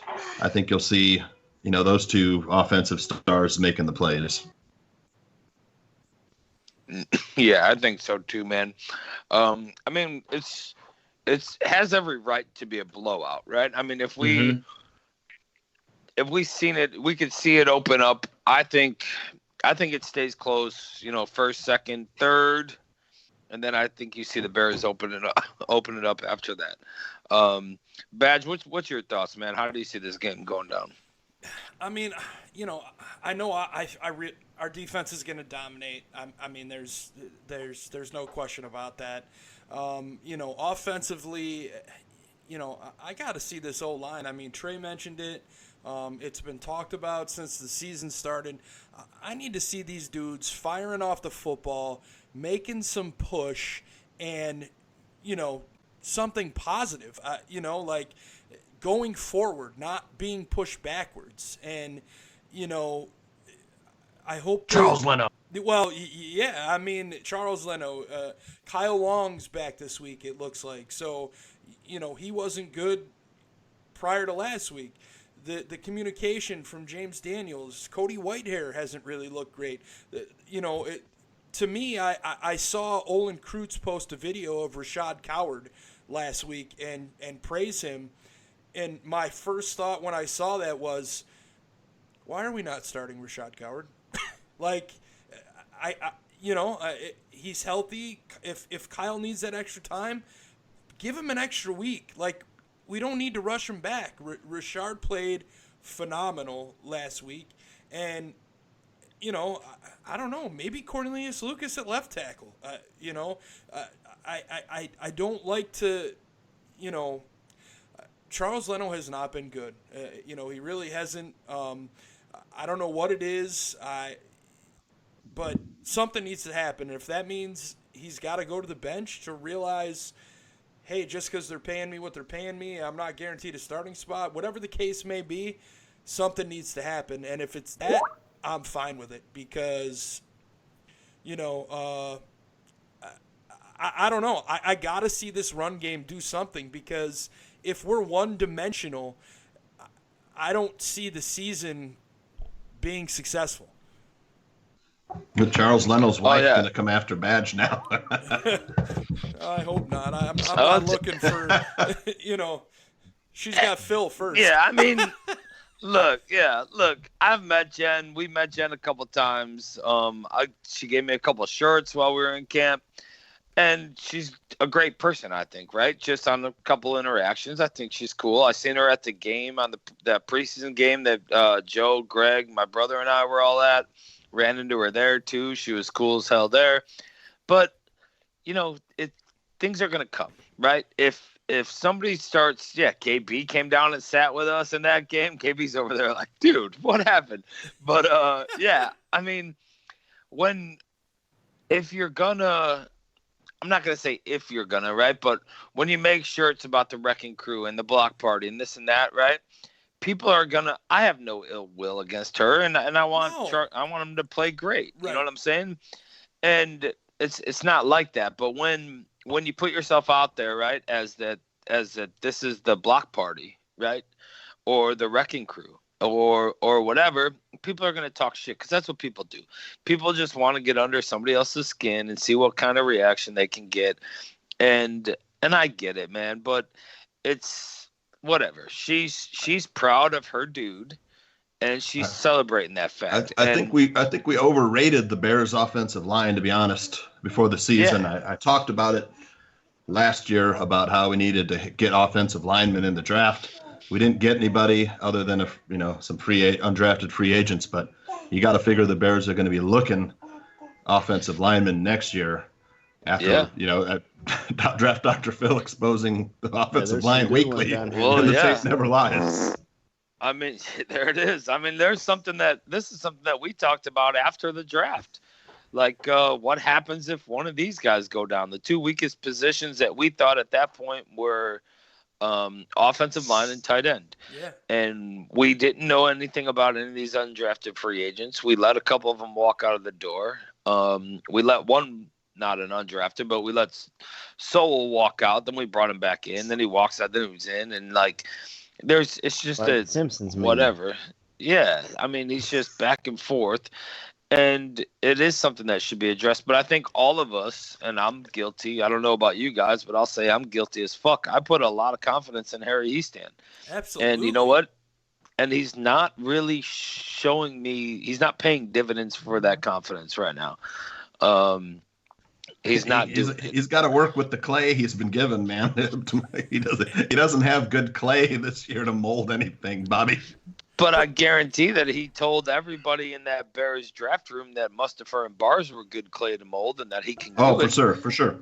You know what I'm saying? So, I mean, I don't know. Gaines, where are you at with this, I mean, I guess with the whole Harry Easton thing and the offensive line and I mean, do we start cycling veterans in or think about it. If we have one dude on the offensive line go down, we're having this conversation every week. All right. Well, first of all, we hit on a lot of different points. Well, I'll start here, then we'll go back to the predictions and the whole game thing. I just think, Bobby, guys got to relax, bro. It goes back to the same panicking thing. We played two good defensive teams out the gate, okay? Everybody was beating the drum for James Daniels last year, and the coaches subsided, and so what are they crying about? Relax, okay? Kyle Long going down, okay, here we go again. And so they haven't played the best, but at the same time, what has the Denver defense and the Packers defense, where they were both doing good things the first 3 weeks of the season. For the most part, Chase Daniels was able to step into his throws. Chase Daniels couldn't scramble, so the pocket was clean enough. We've seen rookie mistakes from James Daniels because he's the first year in his position. What do we expect? Kyle Long is still a Pro Bowler. Like, no, dog, we can't be the media. We can't be hypocrites ourselves. We got to go with the rising tide. We got to go with it. We got to support our guys at the end of the day. You know what I'm saying? It does come down to the running game. And Bobby, I put it with you, with the coach, with Harry. I expected us to be more physical, but at the same time, I think it's going to get there. We just finished the first quarter of the season. Like, just breathe. It's different if we played all 3 games of preseason, but we didn't. So we're going to give other guys breaks. We got to give these guys a break as well. Okay? I got faith in the line. I feel like this could be the Montgomery game when Montgomery does break 100 yards. Easy. I mean, but all we got to do is trust the process. He's getting over 20 attempts. Let's just relax. We're still keeping the defense honest. And then go back to what Tooch is saying. I hope they try to get that tight end involved because that means we going pick 6, baby. Because and I've got to give Trey credit because I was very critical of when he got here. And missing tackles and everything, but then Bobby made his really good points, and then Trey made a really good point. When you put a great defense in front of him, he can just play instinctively free. So he's been a great addition. So you can go at the tight end all you want. We got Eddie Jackson is top 5, and so that'd be dope. And what Trey said also, Kyle Fuller, he is attacking the passing lanes, and so I hope they throw. I want to pick 6 straight up. Obviously, we just shut down a run. Jacobs is a different animal. He's probably a little bit more elusive. He might be a tad bit more elusive, but Cook is a beast. And so, dog, our defense is anything. We got Roquan back. You see what I'm saying? Like, dog, we got to remember Roquan travels, and he's super sideline to sideline. And guess what? Roquan is fresh. Okay? And so we got a whole bunch of things working in our favor. God, we just need to relax. The reason why this should be a double-digit spread, like, I don't even know what Vegas odds are, but there's no reason why the Bears shouldn't be 25 plus points because our defense gives our offense twice, if not 3 times more opportunities to score. What it's going to come down to is how passive our coaching is going to be. I can't stand it when we go stagnant like that. We should blow out teams, give our defense a chance to get a shutout, get our defense a chance to do a goose egg. Stop taking the starters out. I hate it when we just give up the flats. This is so ridiculous. Like, come on, let's just really keep our damn foot on the Tiger's neck for real. But Bobby, I think we're good, man. We'll be good. Tooch, you're right. We probably are going to do some offensive line stuff in the draft. Why not? That's something anybody always wants to do. But guess what? There was a period of time when we didn't have a receiver. There was a period of time when we didn't have a quarterback. There was a period of time when we didn't have. We've been dog. Ryan Pace is doing his thing, dog. We just got Khalil Mack. Can we just chill out? There's a lot of people that don't have a Khalil Mack, and so that solved a lot of things. But at the same time, Leonard Floyd. You see what I'm saying? We got first round picks that are showing up. You see what I'm saying? Back in the day, all they talked about was how many meals is he eating? Is he eating enough? What's his diet? Shut up. Like, God, it's all working out. We're playing super aggressive. We're playing unified football. Let me go back. Let's go back real quick. Why we keep separating Chase and Mitch like they're not on the same team? Like, dog, it doesn't matter who gets the – you'd be surprised what you get done when you don't care who gets the credit. One stupid, silly reporter asked Nagy, what is Mitchell's value here? What are you talking about? He's on the football team, you idiot. And he's the captain of our team. You ever seen a team going to war without their general? Like, he still got our teams back. We are unified. That's the difference between us and all these other circuses around the NFL. When you got players thinking they're bigger than the league, bigger than the shield. This is why I respect Ryan Pace and Matt Nagy, because they're keeping this team together. Matt doesn't like attention. How cool is that? He doesn't like it. He doesn't want the shine. How cool is that? We got selfless leaders on this team, and this is why we should steamroll the Raiders this week. Okay, we should steamroll the Raiders on all fronts, on every single aspect, on every aspect. No, Chase. No, Maggie said the play calling is the same either if Mitch was in. So there's no reason to just give. No, we should be attacking. We should attack on all fronts. But that's one thing, Gaines, that the offense has yet to do, other than the Washington game to a degree, is attack.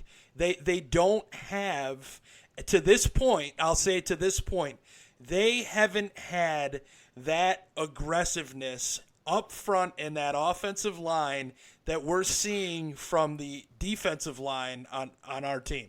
But it was enough batch for Chase Daniels to go at Xavier Rhodes. That's pretty damn cool. When he can have enough time to go to it, that's still aggressive play calling, in my opinion. It's not the play calling that I'm still a little concerned with the third and shorts and all the tricky shit. But the fact that I'm seeing from Nagy not have confidence in 3rd and 1 to just turn around and hand the ball to David Montgomery to pick up an easy first down.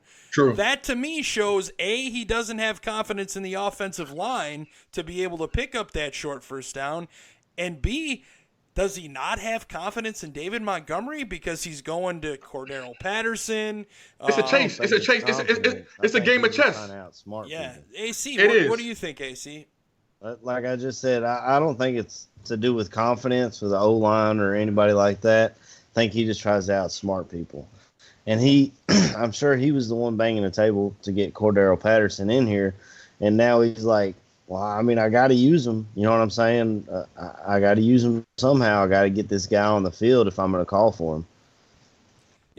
KB, your thoughts as well, because, one side of the ball is dominating, the other is not.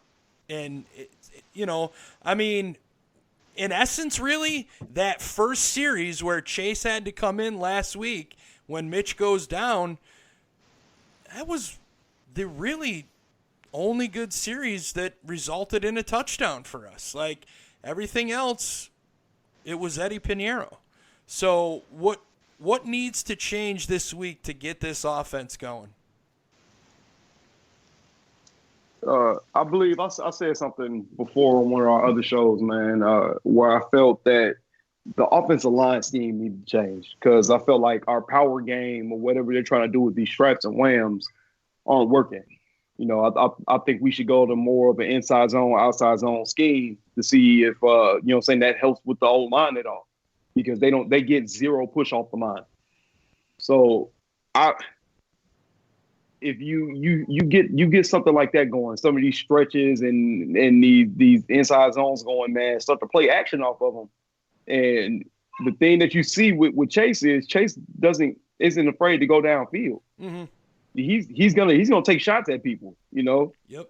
And you know that kind of lends to what I was saying about what I would say something controversial.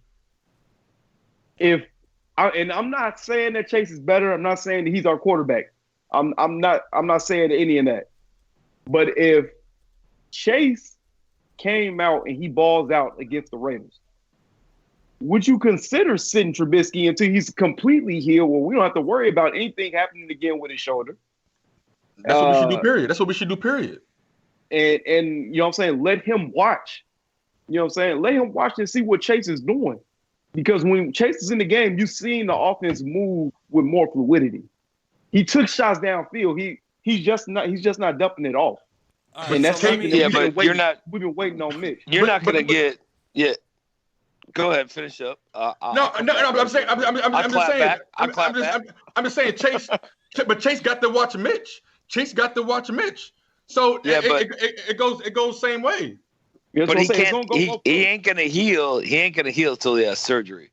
So no, I wouldn't. Like, the dude needs to have a surgery. So if you got this week, he sits this week, then he's got the bye week, right? And it's a non-throwing, right? I know. We heard it from a doctor on 100 Proof. Dr. Chow came in and told us that, he's going to have off-season surgery to fix that. So, no, I don't let it keep rolling. But then again, I don't use it as an excuse either. I don't use it as Mitch is kind of beat up and he's this and that. If he comes out and he doesn't ball out, well, then you have a decision to make, right? But either way, I'm on the old fucking Rex Grossman is my starting quarterback deal, and I'm saying that Mitch is my starting quarterback. He takes this week off. For sure. Well, hopefully he takes this week off surgery or off injury better than he did last year, because that Rams game was not good for him. 100% what we're looking at right here is a damn two people walk into a restaurant. One's the offense, one's the defense.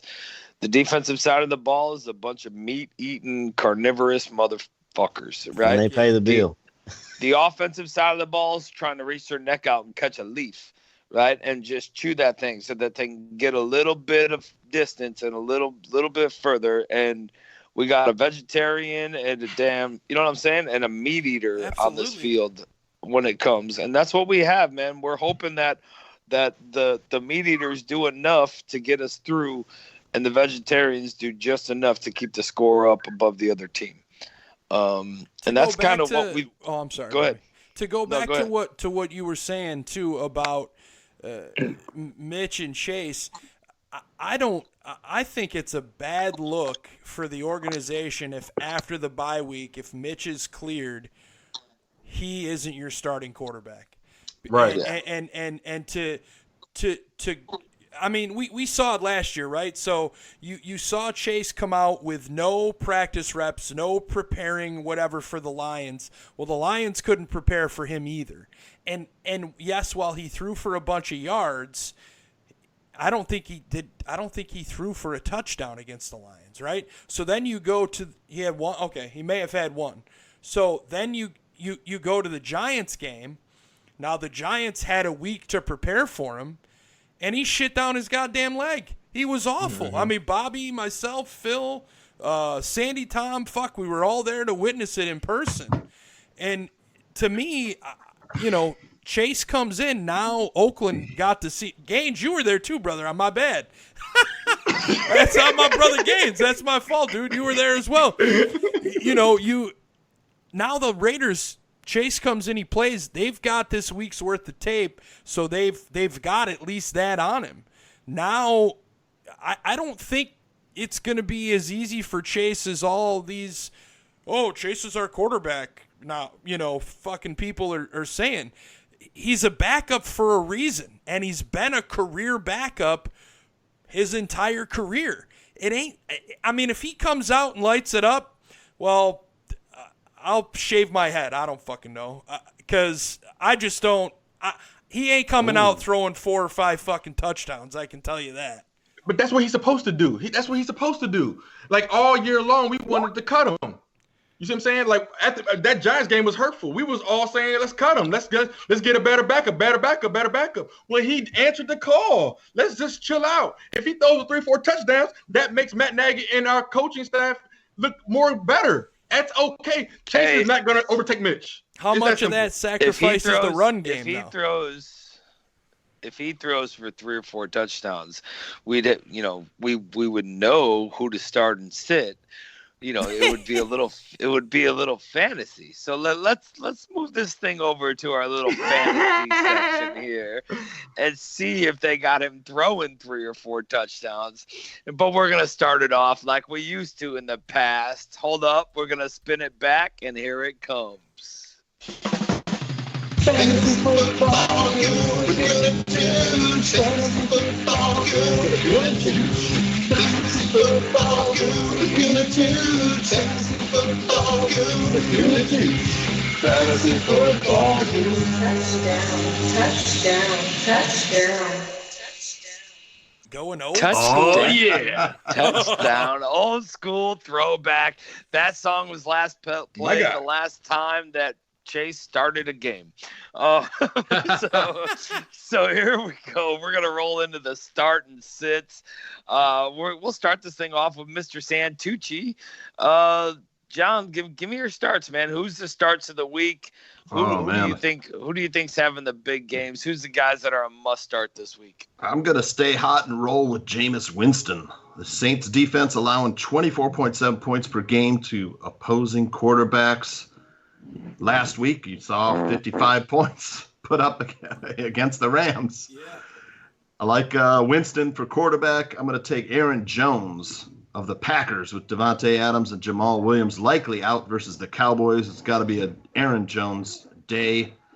Then I'm going to take Tyler Boyd versus the Cardinals' horrible pass defense.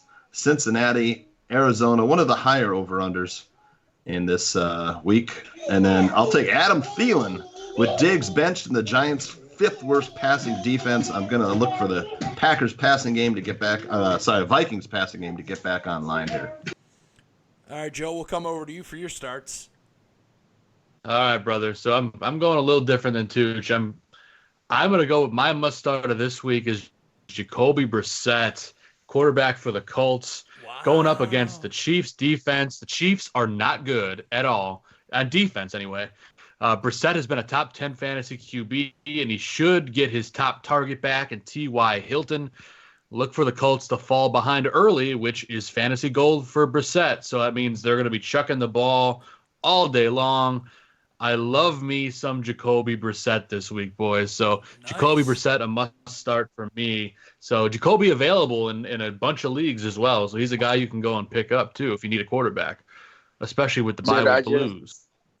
I just switched Jacoby out for Jimmy Garoppolo. Which one's a better pick? You know, they're close. They're close to me, but I'm going to go with Brissett, I think. I don't remember what I did in my rankings, but my thoughts on Brissett have improved since I did my rankings earlier this week. T.Y. Hilton likely coming back, so I love Jacoby. So I'd start Jacoby there, Bobby. Yeah, that's the highest over-under of the week with 56 points for Colts at Chiefs.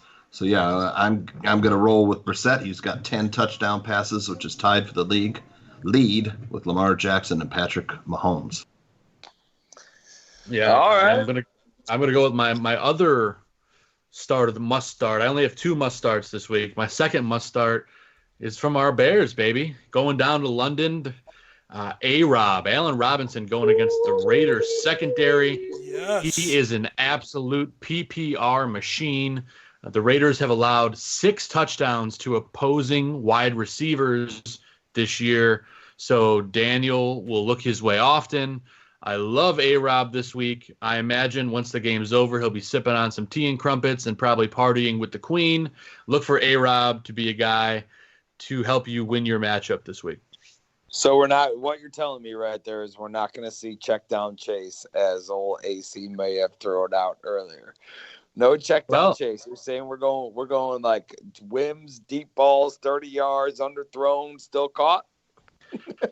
Well, I think A-Rob's going to run a bunch of different routes tomorrow. Let's be honest. I think you're going to see him a lot running a slant, and then you're going to see him just kind of doing kind of some bubble screen kind of stuff we talked about earlier. I mean, he's been kind of off. They've been using him a lot of different ways to start the year, but I think he's making all his points this week on slant routes.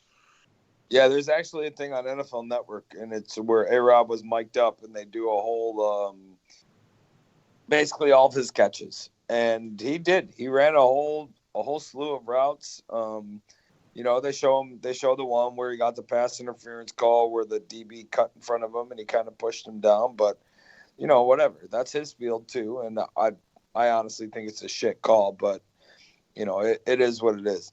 But all right, fellas, let's go with the sits. Who's the sits? And we'll run this one backwards. We'll start this one with you, Joe.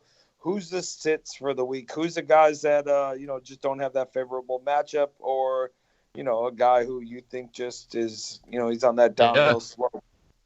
For sure. So here's a guy who he's playing better as of late, but he's really disappointed so far this year, and I think you really got to bench Baker Mayfield this week. He's got a tough matchup against the 49ers defense, but I think if the Browns can pull this one off, it's going to be the Nick Chubb show. It's not going to be the Baker Mayfield show. His accuracy has not been there to start the season, so I would bench Baker if you could. Once they finally get some of those better matchups in the second half, he's going to be a quality QB, but for now with these tough defenses, I'm not loving Baker Mayfield at the moment. So to stay with that bench, game, Joe. Yeah. So I'm playing Jimmy Garoppolo over Baker. Yes, 100%. Okay. The kitchen is closed and the baker is fucking done.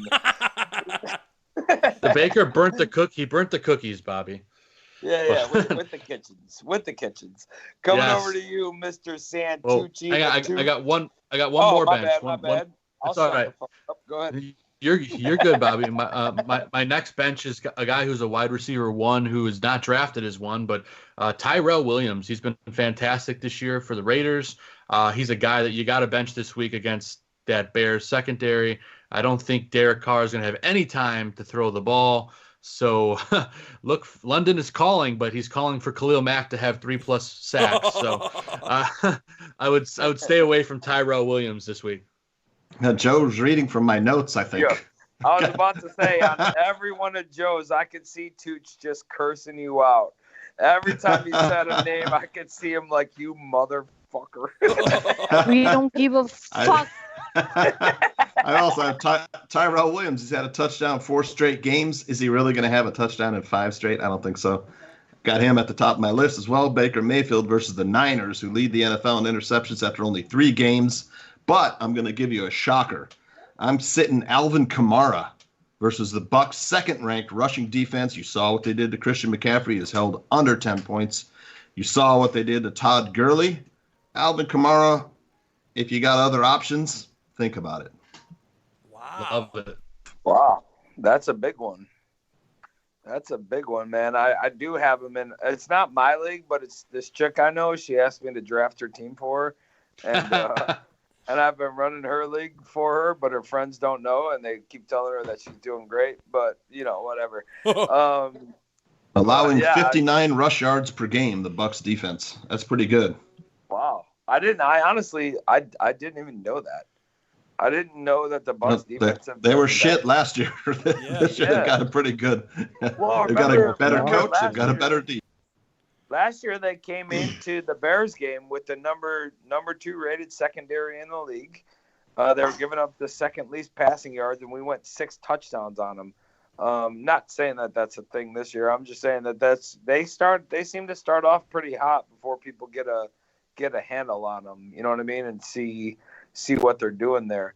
So now, I don't know if this has been a thing for a lot of people, but I'm guessing that it has. Sticking with the fantasy thing, right? We're a bunch of us here are in the league. Dudes have been seeming to struggle over what defense to play.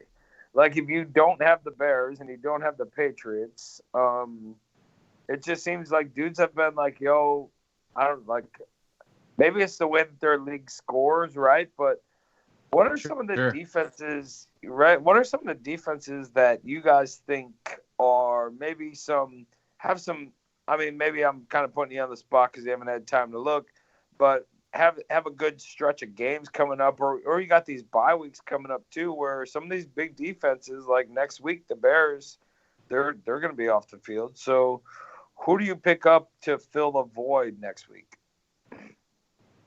Well, for me, guys, I got to go with the Chargers defense. They're unowned in a lot of leagues right now. They've got a lot of good matchups coming up over the next few weeks. So let me just go through their schedule for you really quickly. So starting this week, they've got Denver, which is a favorable matchup. Next week, they have Pittsburgh, which, depending on how you look at it with Mason Rudolph, is kind of a favorable matchup. Then you got Tennessee. Yeah. Then you got the Bears, which we'll talk about that when we get there.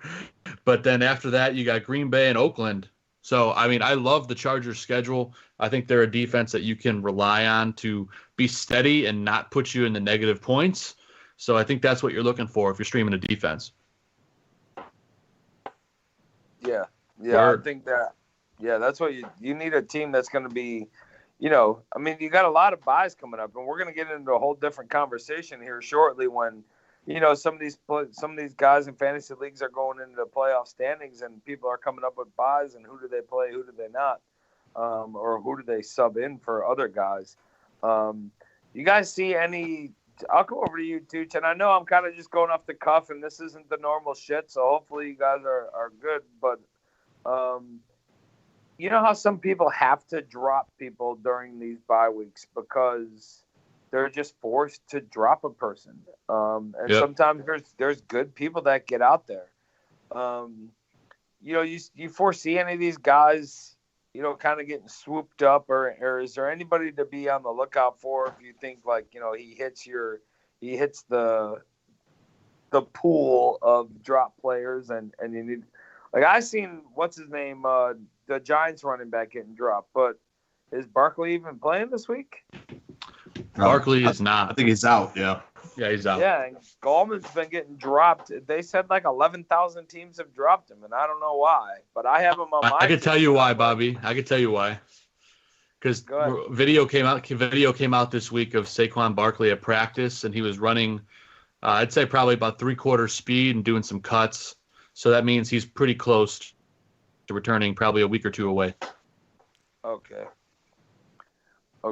I just seen. Is there any of these other guys that you guys think are going to be, cap casualties in the sense of fantasy football, or guys that you see on bye weeks that are going to get cut that we should swoop in and scoop up? I'm looking at a guy. This guy is on the Niners. He's just coming off a bye. It's Deebo Samuel. He's got a 61% reception per route run rate, and he's the number one receiver in a Shanahan offense. So that might be a good pickup if you're looking for wide receiver help. Damn. Okay. Why? Good find, Tooch. Yeah. The old Debo. Tooch loves Deebo Samuel. I do. It's a good ball player. I'm looking at A.J. Brown on the Titans, too, man. If you saw what he did last week, that dude is fast. Just picked him up. Three receptions and 94 yards and 2 touchdowns. Woo. Yeah. Look for A.J. Brown.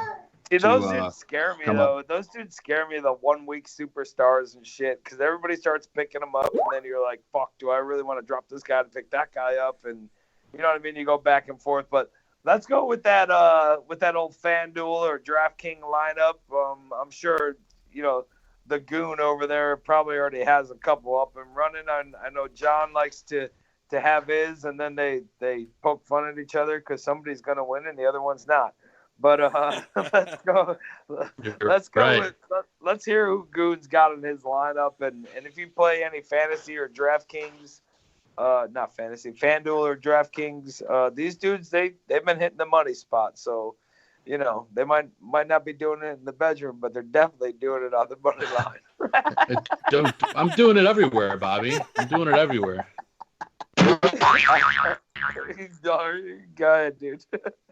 All right, brother. So my DraftKings lineup this week, I'm just trying to go. I'm looking at matchups, man. That's really what I'm doing this week. So a quarterback, there's a lot of really expensive quarterbacks, but for me, I think the best overall value on DraftKings is Carson Wentz. He's $6,100. I mean, this guy has been slinging the ball lately. Look at what he did against Green Bay. He's starting to heat up, and when Carson Wentz gets hot, he just kind of keeps it riding. So I love Carson Wentz against the Jets this week. And I'm going with another hot running back last week. This kid erupted. I'll talk about Ronald Jones from Tampa Bay going against the New Orleans defense. Only $4,600 on DraftKings for a guy I think he got 20-plus touches last week. I love that, especially against that New Orleans run D.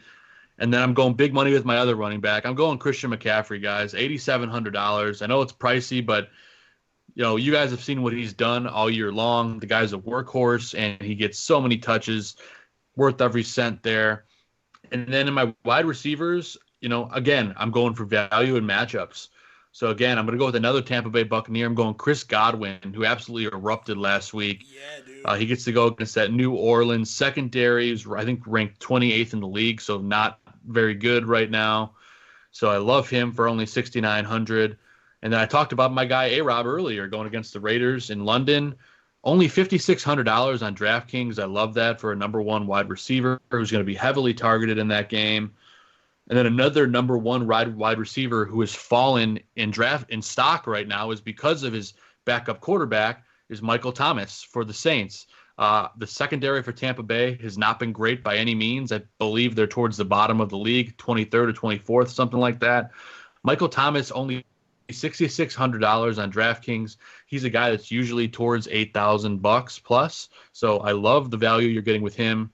And then in my flex spot, I'm going cheap. I'm going to talk about my tight end last, but my flex spot, I'm going with Noah Fant, the tight end for the Broncos. He's been, playing a little bit better as of late, and he's a guy that's super cheap on DraftKings because I spent big on my tight end. But for my flex, I'm using Noah Fant, only $2,800. I think that's great value for a guy that can score and probably have 3 to 4 catches. And then in my tight end spot, I'm using Mark Andrews for the Ravens. The guy has been an absolute stud this year, and he's only $4,800. I know it's because Pittsburgh has been pretty good against the tight end, but Mark Andrews isn't your standard tight end, so I love that for $4,800. And you guys could probably figure out which defense I'm going with. I'm paying for the Bears defense, $3,800, $3,800 on DraftKings against the Raiders. I expect at least 4 sacks, probably 2 interceptions, and one of those is a pick six. Yeah, heck yeah. Ooh. Dude, I actually kind of did the same thing. I got Andrews in my tight end spot, and I got Kittle in my flex spot. There you go.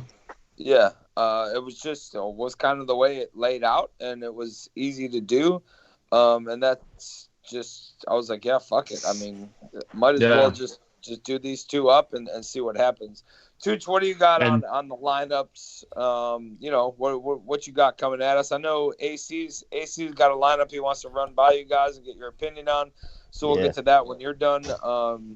But go ahead, Tooch. What you got? Right on. Well, I told you I like Jameis Winston. He's only $6,200.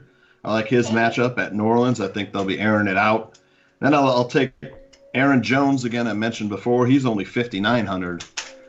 And Leonard Fournette, who had a huge game. They're going against a tough Carolina pass defense, and I think they're just going to hand the ball to Leonard Fournette 25, 30 times. That's all they're going to be able to do.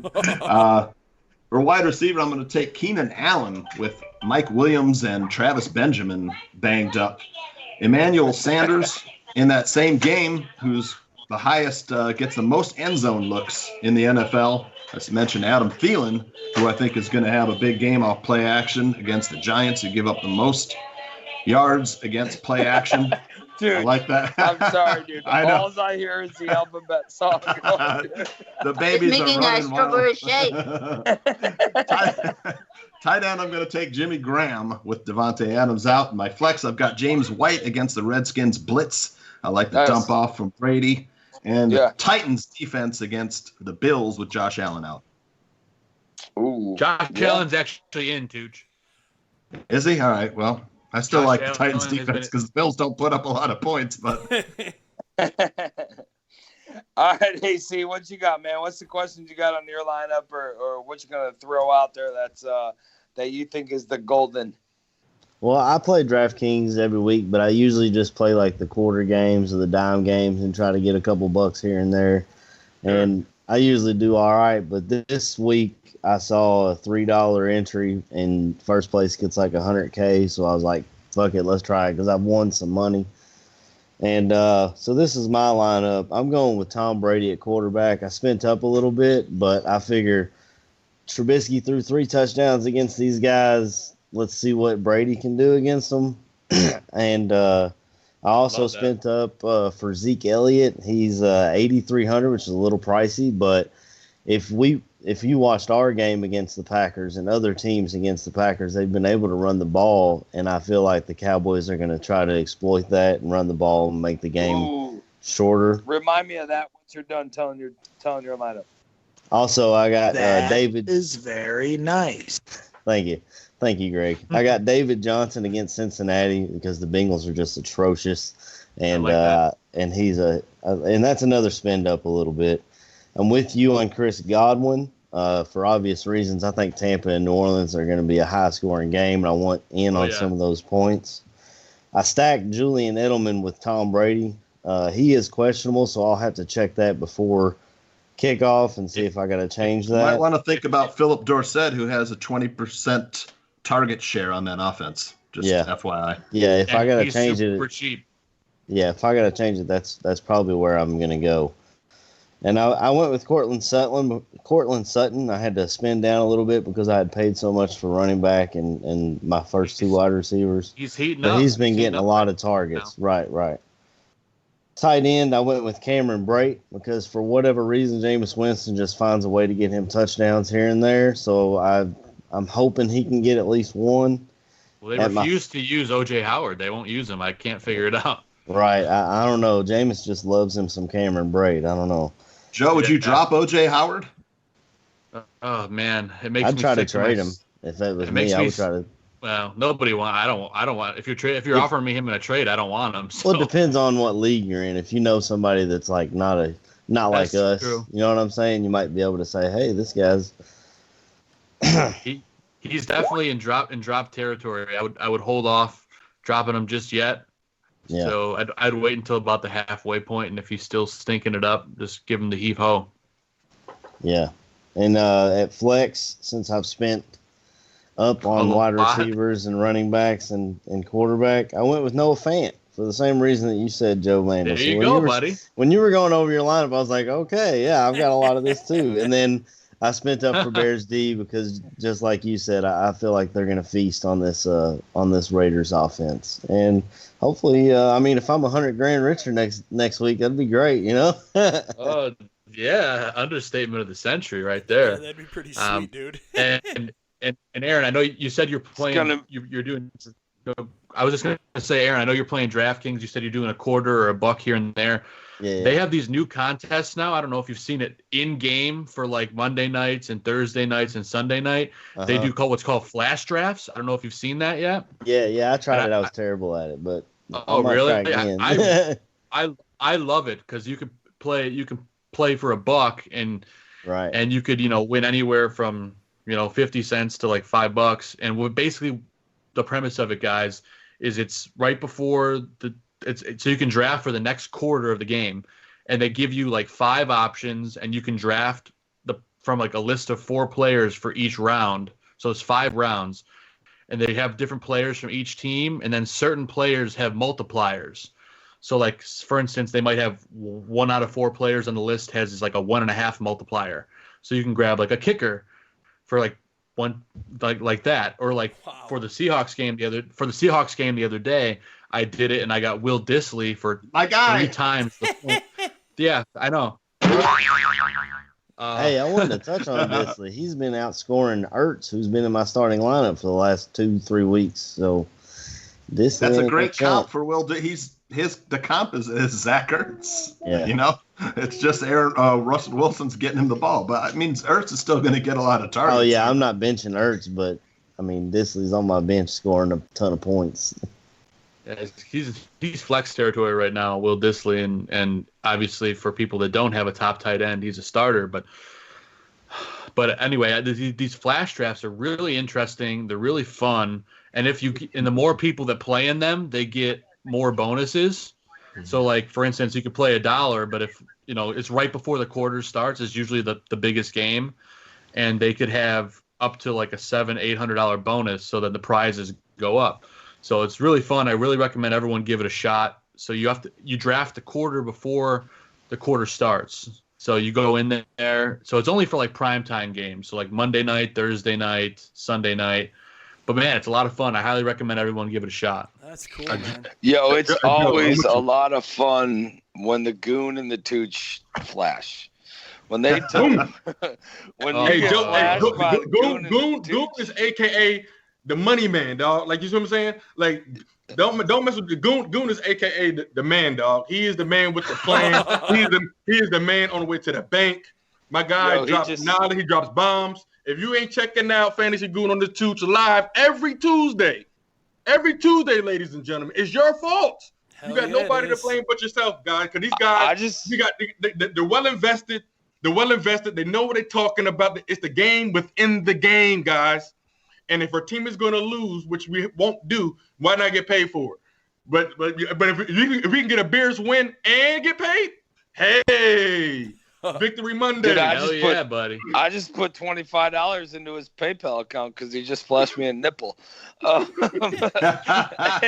It's free. Hey, so free something I was gonna say, and then we'll get to sleepers after this. But so I made a bet last week. Prior to Packers Eagles, right? I was talking to a guy here, and I don't think he's not a Packer fan, but he was kind of wrapped around the Packers, right? And I told him the Packers can't stop the run. So this is why they're going to lose 3 out of their next 6 games. Ooh. And he's like, no, they won't. And I'm like, dude, I'm telling you, they're going to lose 3 out of their next 6 games. I'm like, they're going to shit the bed. Look at like the teams that they're facing, they're not going to win. And he's like, $100 says that they win over 3 of their next 6. Right? So if they get 3 out of 6, I still win. And this is they already lost the first one to the Eagles. Yep. Now they got the look at the running teams that they're about to face. They just lost to the Eagles. This week they got the Packers on Monday night. Then the week after that they got the Lions, which could be a win, right? But you still got Kerryon Johnson. The week after that they got the Raiders and Jacobs. The week after that they got the Chiefs. We know they ain't going to beat them. And then they got the Chargers with what should be a healthy Melvin Gordon. So I think it's feasible that they can lose all these games. But whatever, I'm definitely betting that they don't go 500, but he's saying that they're going to go 4 out of 6. So I mean, I know it's a different kind of stat or lineup, but if I told you last week those 6 teams, would you take the Packers over or under 500 at that point? And we'll start with you, Joe. What do you think, man? I don't think anyone's going to win that bad. I think it's going to be a push. I think they're going to be flat 500 at that point. Well, if they're 500, I win because he said they'll be over 500.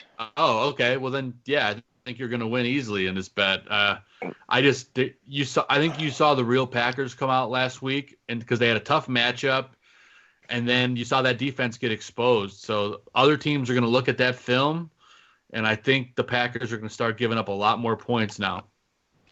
Yeah, and I think we honestly could have exposed them week 1 if we didn't throw the ball 46 fucking times. But, whatever. We'll go from there. But then again, our line, we're not really running the ball good at all. So, what else are you going to do? Yeah. All right, let's go with sleepers. We'll start this one with Mr. Santucci. John, we're going to go with sleepers for the week, man. Who's your guy? Who do you think's a guy that we need to get out there and nobody's even looking at him right now? Well, I'm going to take James White of the Patriots. Came back last week, had a big game. This week against the Redskins, blitz-heavy defense. I like him, maybe a touchdown receiving, maybe a touchdown rushing. And then, of course, I mentioned Deebo Samuel against the Browns, who are banged up on defense. Look for him to have a big game. And I also like Philip Dorsett on the Patriots offense, too, with that 20% target share.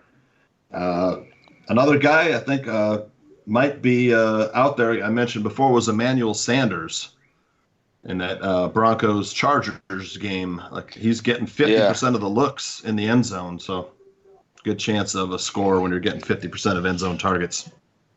Yeah, so I put Sanders on my bench this week. I think I switched him out with A-Rob. I had A-Rob in, but then I took him out for the Minnesota game because I didn't think he was going to put it in the end zone, which worked out well for me. I know he had some yards, but either way, Emmanuel was doing that whole I don't know if you've seen it last week after the Denver game. He was talking shit in the locker room, saying how this team is falling apart, and that's just something I didn't think Vic would accept. So I was kind of thinking he would see the ball a lot less. You know what I mean? As sort of a punishment. I don't know if it's really a thing. I don't know how Vic is in how he is setting his morals and that, but I'm not sure if he's the coach that you want to. In that case, I like Cortland Sutton. I just don't know if he's the coach that you want to test, right? Is Vic the guy that you want to have a confrontation with? Some of these coaches in the NFL might let that shit pass, but I don't know if he is. So when you're 0-4, though, you know, shit starts. Who's leaving first, Vic or Emmanuel? You know, I don't know. Emmanuel. Emmanuel. Yeah. I think he's on the trade block. I'd be shocked if he doesn't get traded at some point. Joe, over to you, man. Who's your sleepers for the week? I got two for this week, guys, and my first one's going to be Matt Breida versus the Browns. Tevin Coleman is likely returning this week, but I still trust Breida. He's had at least 13 total touches in every single game this season, and with the talent that he has, I feel good about starting him in a flex spot. He led the league in rushing for a good chunk of last year, and I feel good starting him against this Browns defense, who have not been the same as they were last year. They've had a lot of bad penalties, so I think Breida's going to get a lot of carries in this game, and I expect him to score at least once, probably have close to 85, maybe 90 yards in this game. So I love Matt Breida. And then my other sleeper for the week is Deontay Johnson, wide receiver for the Steelers, going against the Ravens. You saw the rookie have a solid game against the Niners last week. Mason Rudolph looks his way often. The last two games, he's averaging 6 targets a game.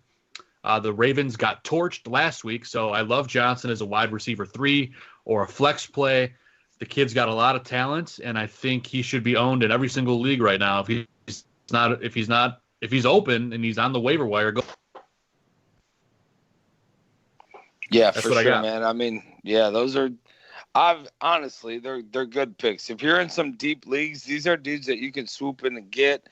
And then, like Joe said, with Breida, and some of these guys are sitting on people's benches, and it could be a little tease move. You throw a trade out there, you might be able to swoop one of these guys up and get them on your team. The dudes, Joe, John. Breida's high volume. Like, great stuff, John. Yeah, Breida's high volume. He's like one of the best athletes on the offensive over there. And so they got Coleman that's ahead of him, but the dude is shifty. The dude breaks tackle. The dude, he gets fantasy is about reps, and whoever has the most reps has the most potential. So that's why Goon and Tooch are phenomenal what they do, because they're telling you guys who are going to get value. That's what it's about. Breida gets the reps to do it. So great stuff, big dog. And one quick sleeper, and if John, I think Joe probably said it already. Alex Erickson, he's gonna be starting in place of John Ross in Cincinnati, and Arizona's defense is kind of horrible, and so he's a super sleeper. I think he's cheap on DraftKings as well. That. Yeah, that's a good move too. I just dropped Love Ross that one. He just went to the IR. Look at the big guys coming in. I got to ask you guys, the Pete Prisco's rankings this week had the Bears at 10, behind the Bills at 9. Really? Yeah, and the 49ers at 3? Come on, are we really scared of the 49ers as I've Bears? seen other rankings this week, too, that had the Bears, like, you know, and below top 5, and it's like, what the hell are? I don't get it. You know what? So look, this is the way I look at it. There is not. I know the Patriots defense is good, right? I know they're good, like 100%. I'm not gonna say that they're trash or they got lucky, whatever. Patriots defense is good. There is not a more feared fucking defense in this league than the Chicago defense. Damn straight. Everybody knows the Patriots defense is good, but the quarterback doesn't think he's going to get punished in that game. He just thinks that the schemes are going to be different for him, and he's going to have a tough time. When it comes to Chicago, they know the schemes are going to be different, and the quarterback knows he's going to get fucking punished. And there's a difference when it comes to the psyche and the mentality of going into that game. You know what I'm saying? So, well, the way I look at it, man, like I don't know. It's a different beast. It's a totally different thing to come after. And nobody wants to play this team. Nobody wants to go up and play this Bears defense. Quarterbacks are fucking scared. And once quarterbacks are scared and tackles, and they're like, shit, I'm going to end up on my ass at least 5 fucking times this game. I ain't trying to be in the Khalil Mack highlight, but, you know, I guess I'm gonna. So they're trying so hard not to be in the Khalil Mack highlight. Guess what happens? Dalvin Cook ends up in Nick Kwiatkowski's highlight. And then, damn, everybody like Nick Williams is just putting people in his highlight with the damn gold teeth just shining. And it's the way it goes, man. I think this team is more deadly than anybody thinks. And from there, I mean, they're just going to get after it, man. I don't really foresee many people getting over on this defense, and whatever. I'll tell you, the Bears are a must start every week, but next week. Absolutely. Because they have a bye. All right, fellas, we appreciate you guys joining us, man. It's always a pleasure with the Fantasy Football Goon with John Santucci, Joe Mandel. You got it. Yep. And dude, we'll see you guys again next week. And you know, all right. Thanks, guys. We'll talk Appreciate throughout it, the week, fellas. but it's always a pleasure. All right, Anytime. fellas. Thanks, Thanks, man. fellas. Got it, boys. All Good right, luck in your later. matchups. Thank you. Yep. Thanks, bro. Later. All right, fellas, we're going to kick it around the room. We're going to do our shout-outs. We wrapped up with the fantasy dudes. We're going to do our shout-outs, and then we're going to, I guess, do we even have to do score predictions? Is anybody going to fucking – so everybody's probably at, everybody's at a 20 fucking something to 6. Yep. So let's just – can we agree that we're all on a 20 something to 6? I was going to say 3, but Pretty much. but I'll go with the 6. All right. Let's just do that. So let's go around the room. We'll do shout outs and then we'll get the fuck out of here. Let's start this one with Mr. AC and the place to be, the Kentucky Kid. Dude, I think this dude's got more hair on his face than he does on his head. But let's do. let's throw it your way, AC. What you got, man? First of all, shout out to Trey Bizzy for coming on and putting it down. I had a really good time talking to him and chatting it up. And obviously, shout out to you guys and everybody at Bears Barroom.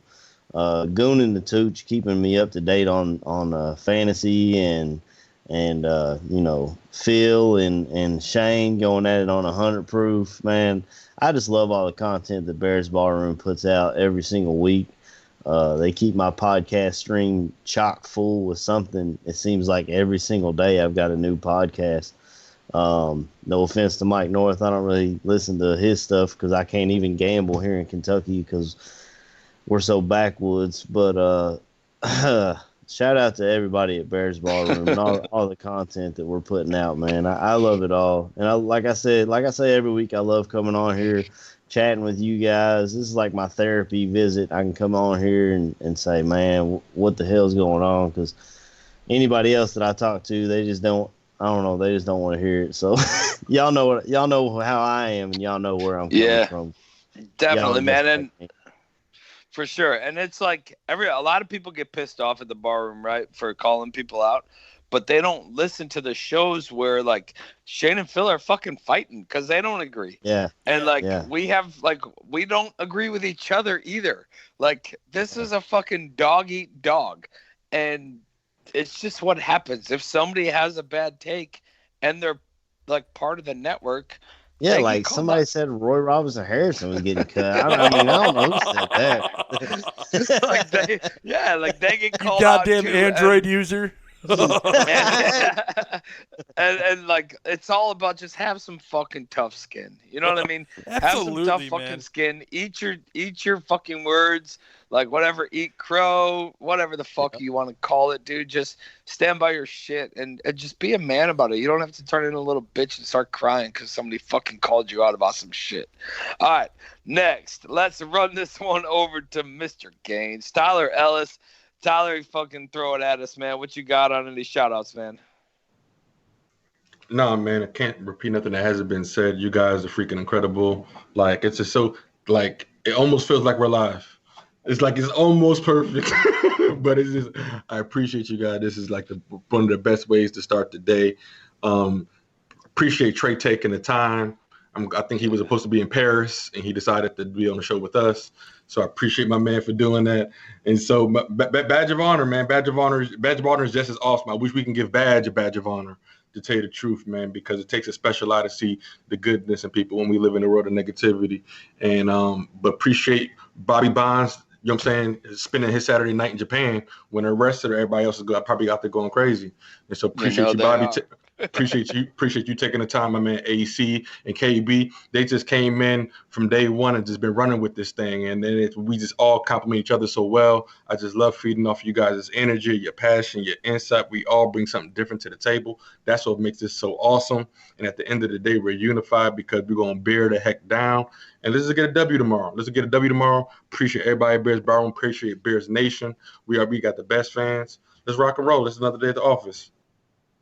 Yeah, definitely, man. Sometimes I feel like we should go on the show for like fucking 6 hours and shit because I feel like you guys don't get enough time to talk your shit. And I know everybody's like, yo, over here. And I'm like, fuck, who am I going to next? What am I doing? And I feel like sometimes I cripple you guys in a way, dude, but you guys fucking bring it every week. And nothing but love for all you dudes. Badge, let's throw this thing over to you, man.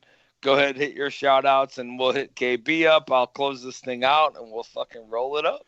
Yeah, just the Bears Barroom family, man.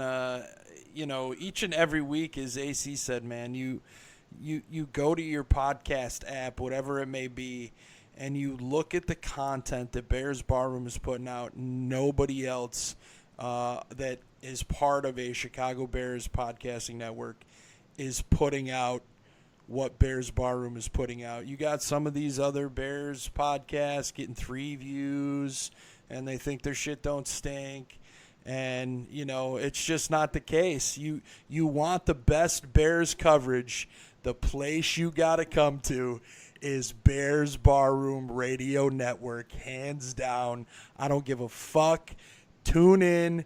Come here. You're going to get the best. Not only are you going to get the best Bears coverage, you're going to get all sorts of good coverage from Dan Aguirre, Eldo Gandia, Danny Shimon, Shane, Phil, John Buffone, Alyssa Barbieri, Goon and Tooch, who you just heard, my boys from the original Barfly Tailgate Show. Fuck yeah! Say it with your chest. God damn it. Sorry, I'm a little fired up right now. Triple OG. Yeah, I mean, we just keep putting this shit out week over week, man. Bears Barroom, killing it. Gonna always kill it. And stay with us, man. Yo, I'm going to come over to KB. I don't know if this dude's still making pancakes or not. I ain't seen him come off mute in a minute, but I'm going to drag it out a little bit till there it goes. Oh, KB, coming over to you, Mr. Kirkland Billings. This dude's doing mommy duty, daddy duty. He's sick as fuck. He's like slamming shots of NyQuil while I'm drinking glasses of whiskey, but he's still here fucking ready to do it. KB, hit your shout outs, man, and anything you got.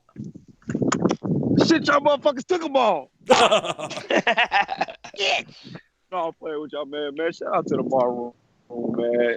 Like I said, bro, a year ago, I was just a fan, man, just listening, man. I can't express my gratitude, you know what I'm saying, for just getting a platform and a chance to come out and talk with people that are like-minded individuals, man. Like I said, I love all y'all boys. I'd have met y'all a couple times, and I mean that shit sincerely. Y'all like brothers that I just met. So shout out to y'all boys, man. Shout out to everybody else in the bar room that's doing their thing. Phil, Shane, you know, they get all their credit for 100 Proof and Last Call, whatever.